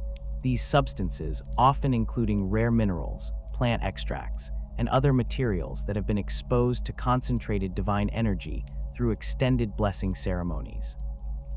The application of these substances to the possessed individual, the exorcist, and the ritual space creates multiple layers of spiritual protection while simultaneously weakening the demon's ability to maintain its hold over its host. The most potent of these preparations include drops of water from sacred springs, oils pressed from plants grown in blessed soil, and other materials that have been sanctified through direct exposure to relics of the Emperor or his saints. Psychic wards employed during exorcism procedures combine ecclesiarchal blessing techniques with specialized psychic manipulation methods that create barriers against supernatural intrusion while allowing beneficial spiritual influences to operate freely within the protected area. These wards typically take the form of complex geometric patterns inscribed with blessed materials. Their designs based on mathematical principles that create natural resistance to chaos energies, while amplifying the effects of faith-based spiritual phenomena. The construction and activation of these wards requires collaboration between trained exorcists and sanctioned psykers, their combined abilities enabling the creation of protective barriers that exceed what either group could achieve independently. The emergency protocols developed for dealing with failed exorcism attempts reflect the extreme dangers that can result when demonic entities successfully resist banishment while gaining additional power through their conflict with ecclesiarchal forces. These protocols typically involve immediate evacuation of non-essential personnel, activation of containment systems designed to prevent the demon from escaping the ritual site, and preparation for more extreme measures, including orbital bombardment or exterminatus-level responses, if the entity proves too powerful for conventional exorcism techniques to handle effectively. Psychic plagues represent one of the most catastrophic forms of supernatural contamination that can affect human populations, spreading through psychic contact and resonance rather than conventional biological vectors, while creating cascading effects that can consume entire worlds within months or years of initial outbreak. These phenomena typically originate when powerful demonic entities or chaos artifacts create localized distortions in the warp that infect nearby psykers with spiritual contamination that then spreads to other psychically sensitive individuals through normal telepathic contact or proximity effects. The transmission mechanisms for psychic plagues operate through the same channels that enable beneficial psychic phenomena, such as telepathic communication and empathic bonding, exploiting the natural connections that exist between psychically gifted individuals to spread contamination across vast distances and through multiple degrees of separation. The initial infection typically occurs when a psyker comes into contact with concentrated chaos energies or corrupted psychic phenomena, their exposure creating alterations in their spiritual essence that can then propagate to other individuals through routine psychic interactions such as astropathic communications, telepathic conversations, or even passive empathic contact. The symptoms of psychic plague infection vary dramatically depending on the specific type of chaos influence involved and the individual characteristics of the affected psykers, though common manifestations include progressive deterioration of psychic control, increased susceptibility to demonic influence, and the gradual development of abilities or knowledge that clearly originate from chaos sources. Infected individuals often experience enhanced psychic capabilities during the early stages of the plague, creating temptation to continue using their abilities despite growing awareness that something has gone wrong with their normal psychic functions. The progression of psychic plague outbreaks typically follows predictable patterns that begin with isolated cases among the most psychically sensitive individuals in the affected population, before spreading through established psychic networks to eventually encompass entire planetary communication systems and military psyker units. The speed of this progression depends on the density of psychic infrastructure in the affected area, with heavily populated hive worlds and major imperial administrative centers proving particularly vulnerable due to their extensive astropathic networks and large populations of sanctioned psykers.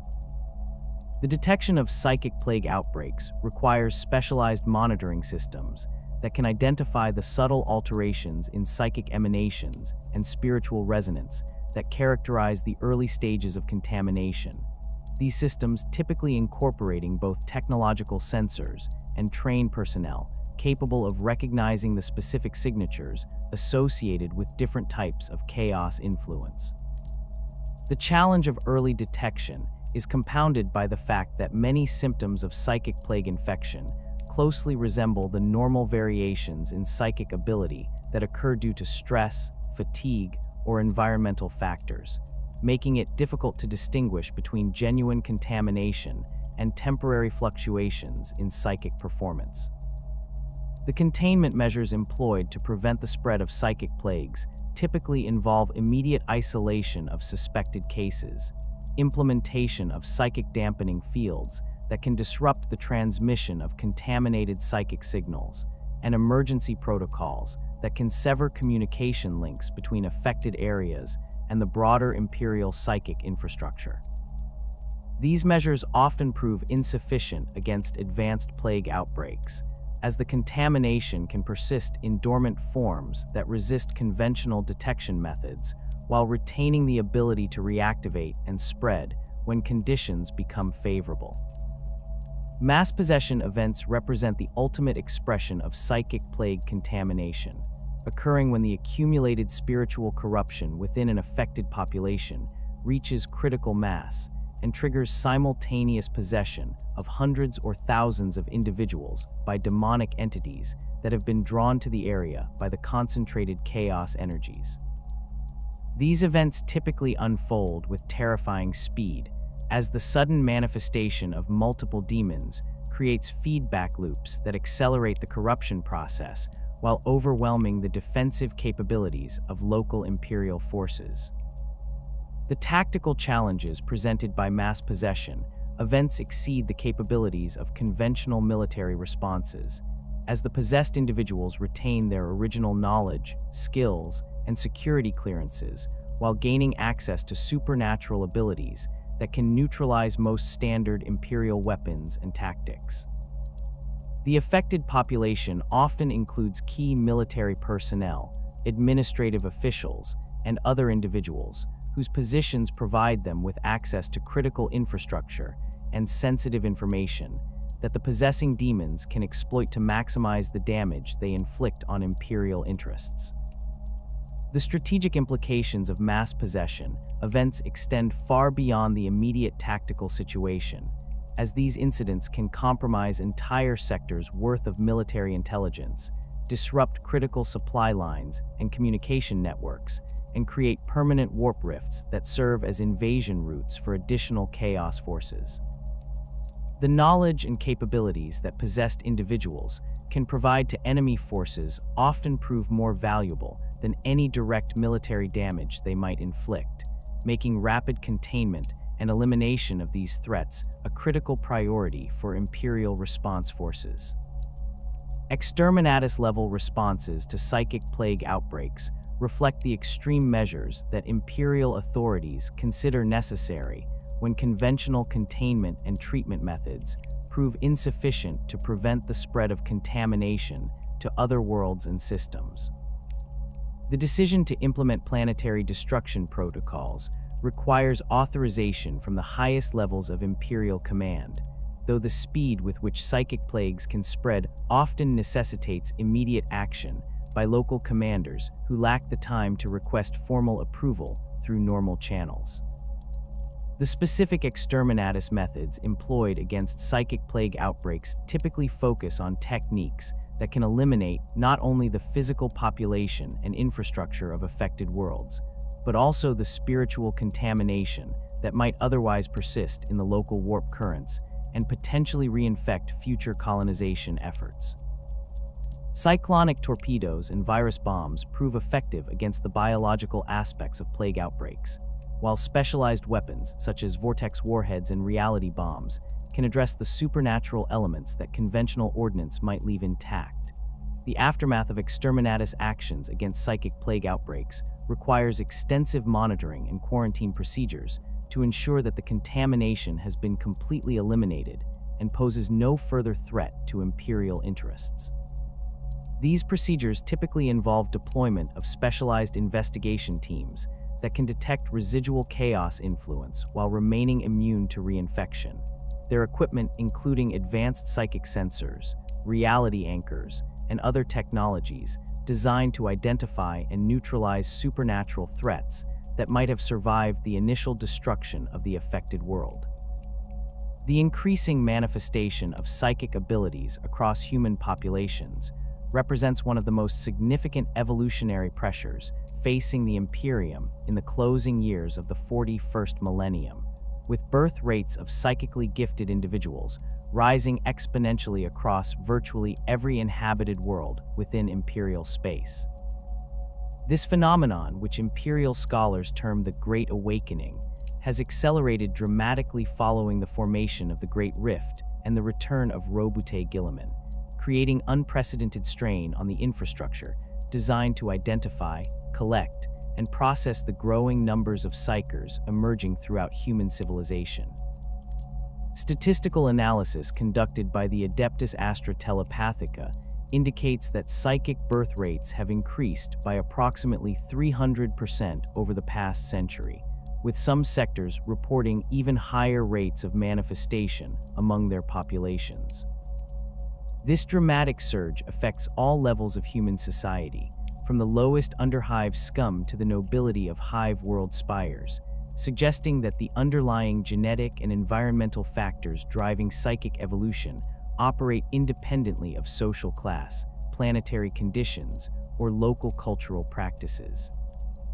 The universality of this phenomenon has forced imperial authorities to acknowledge that humanity stands at a critical evolutionary threshold that will fundamentally reshape the species' relationship with the warp and its role within the broader galaxy. The geographic distribution of psychic manifestations reveals disturbing patterns that correlate directly with proximity to major warp phenomena, areas affected by chaos incursions, and regions where the barrier between real space and the Imperium has been weakened through previous supernatural events. Worlds near the Great Rift report psychic birth rates that exceed baseline human populations by factors of 10 or more, while planets that have experienced demonic invasions continue to produce abnormally high numbers of Psykers for generations after the initial contamination events.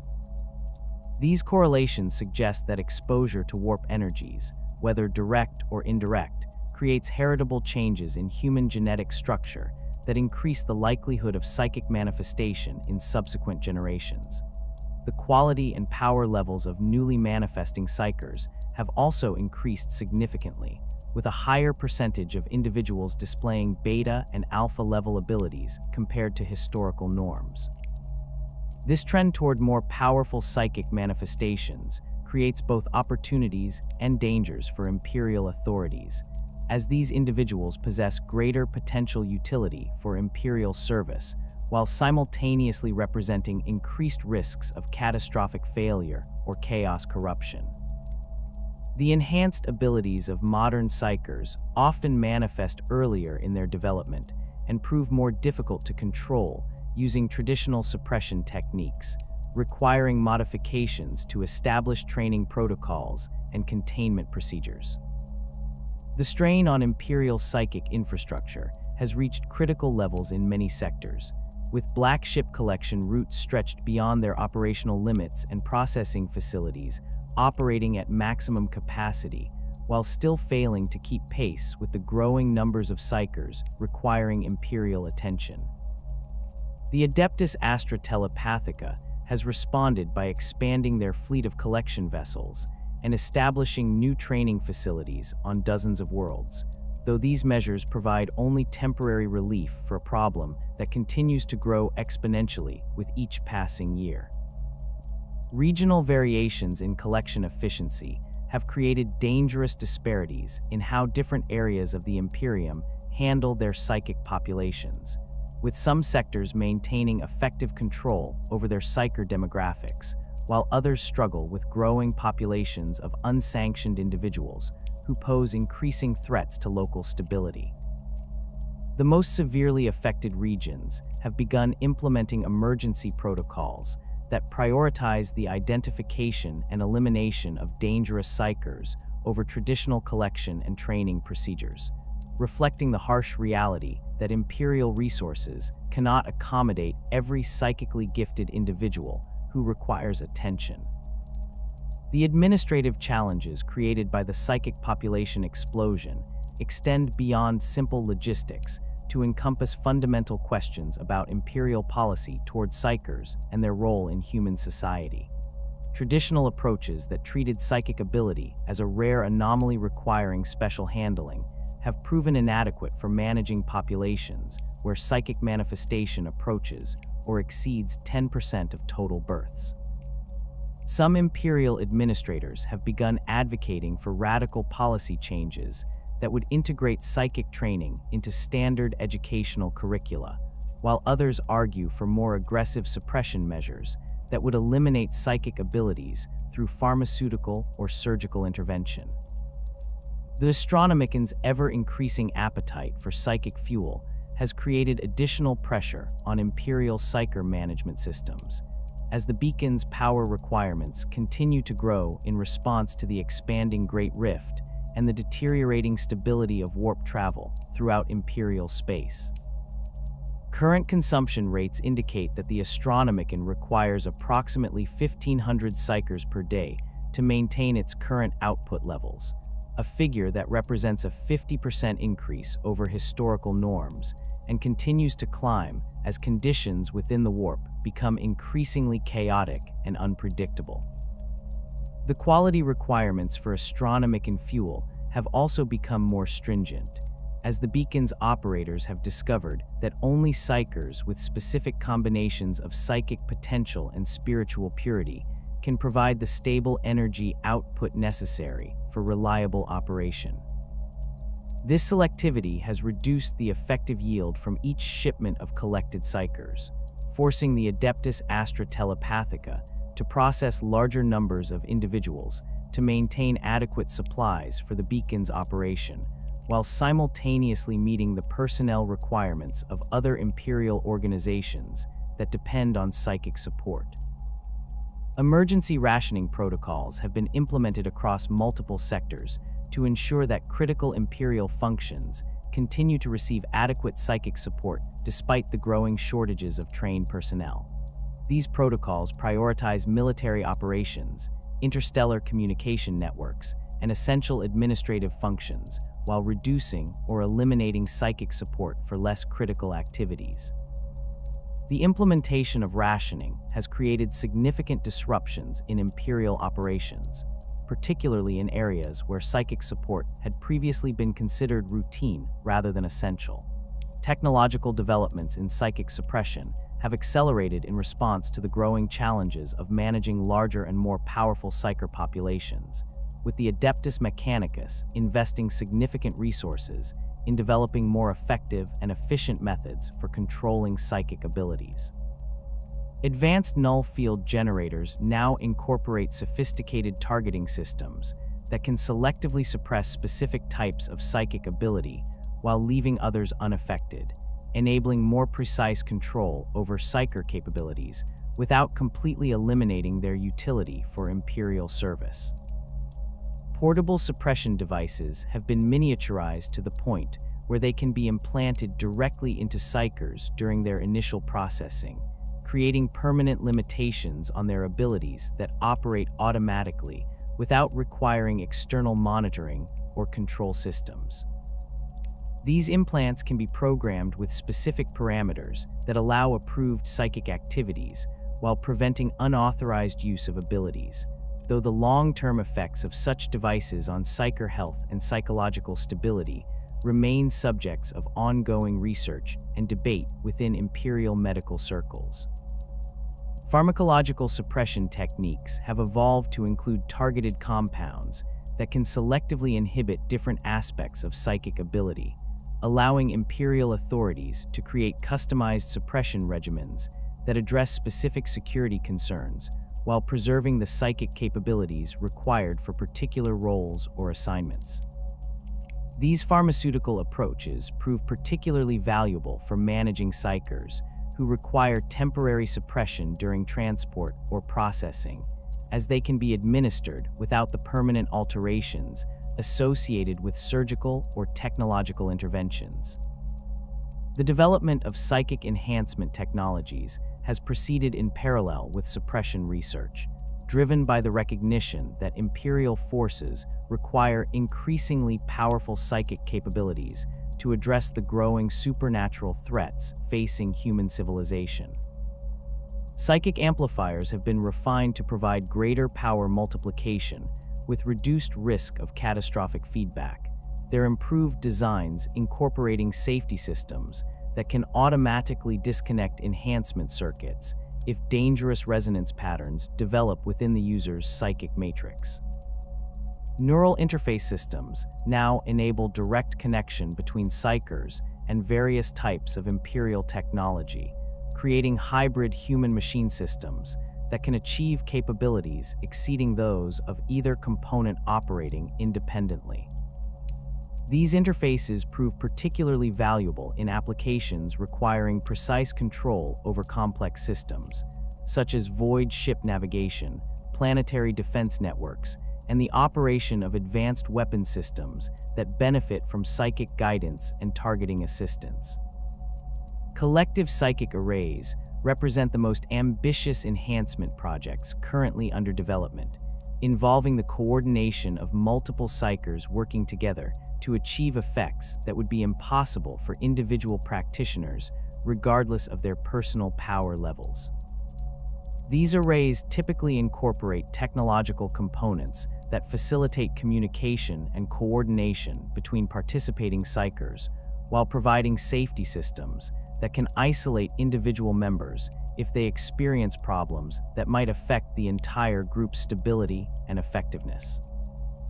The role of Psykers in humanity's ultimate evolutionary destiny has become a subject of intense debate among Imperial scholars, theologians, and administrators who recognize that the current trends in psychic manifestation will fundamentally alter the nature of human civilization within the next few millennia. Conservative estimates suggest that psychic abilities will become universal among human populations within 5,000 years, while more aggressive projections indicate that this transformation could occur within as little as 1,000 years if current acceleration trends continue. The implications of universal psychic ability for Imperial society extend far beyond simple administrative challenges to encompass fundamental questions about human identity, the nature of consciousness, and humanity's relationship with the warp and its inhabitants. A fully psychic human species would possess capabilities that exceed anything currently achieved by the most advanced Xeno civilizations, potentially enabling humanity to challenge the Chaos Gods themselves for dominion over the Imperium, while simultaneously creating unprecedented vulnerabilities to corruption and spiritual contamination.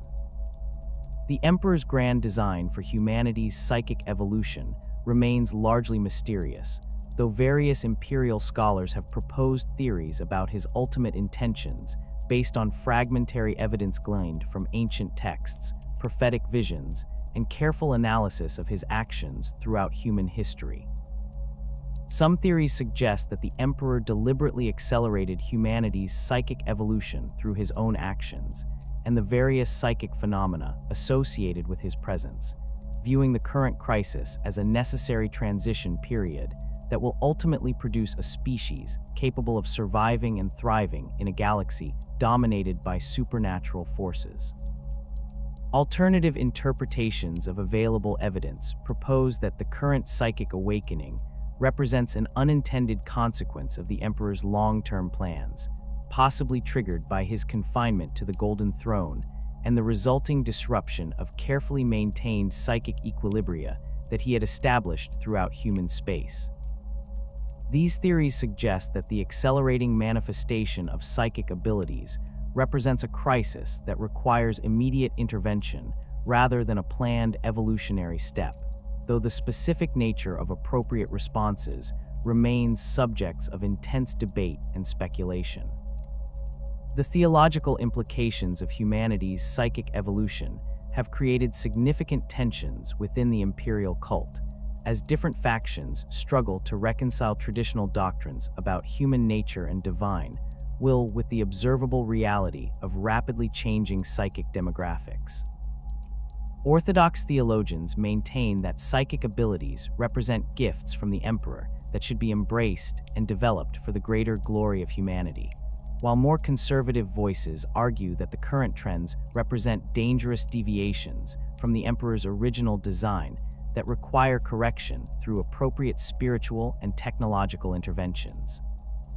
The practical challenges of governing a fully psychic human population would require fundamental restructuring of imperial administrative, military, and social systems to accommodate capabilities and vulnerabilities that differ dramatically from those of baseline humans.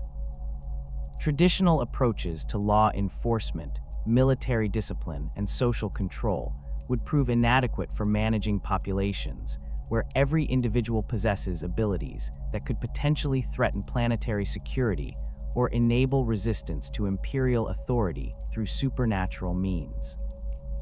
The military implications of universal psychic ability present both unprecedented opportunities and existential threats for imperial defense forces, as armies composed entirely of Psykers would possess capabilities that could overwhelm any conventional military force while simultaneously creating vulnerabilities that enemies could exploit through psychic warfare, demonic infiltration, and other supernatural attack methods. The coordination and command challenges associated with psychic military units would require entirely new doctrines and organizational structures that account for the unique characteristics of psychically gifted personnel. The relationship between a fully psychic humanity and the various Xenos species that currently dominate different regions of the galaxy would likely shift dramatically, as enhanced human capabilities could enable more effective resistance to threats such as Tyranid hive fleets, orc invasions, and Eldar manipulation, while simultaneously creating new forms of conflict based on psychic dominance and supernatural influence rather than conventional military superiority.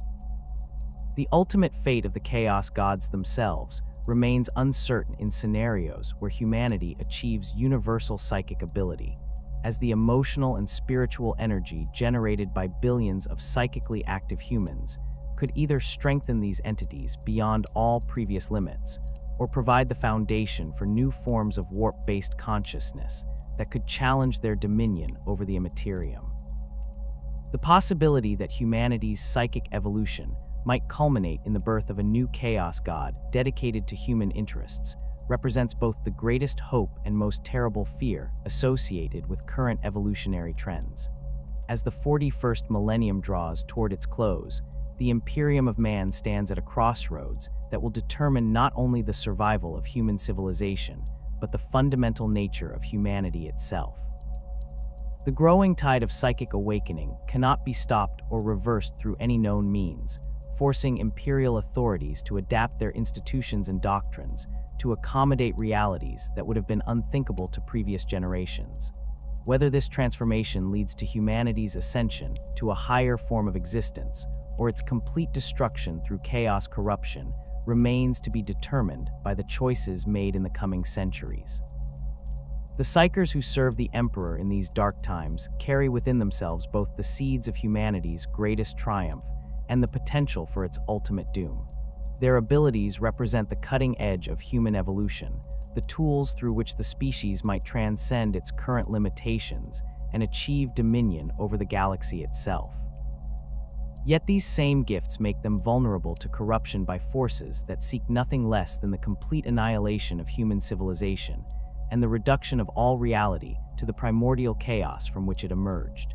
In the grim darkness of the far future, there is only war, but perhaps within the growing ranks of humanity's Psykers lies the key to a different destiny, one where the species that conquered the stars might finally conquer the very forces that threaten to destroy them. The future remains unwritten, its possibilities as infinite as the warp itself, waiting to be shaped by the will and courage of those who dare to wield the most dangerous power in the universe in service to the immortal Emperor of mankind.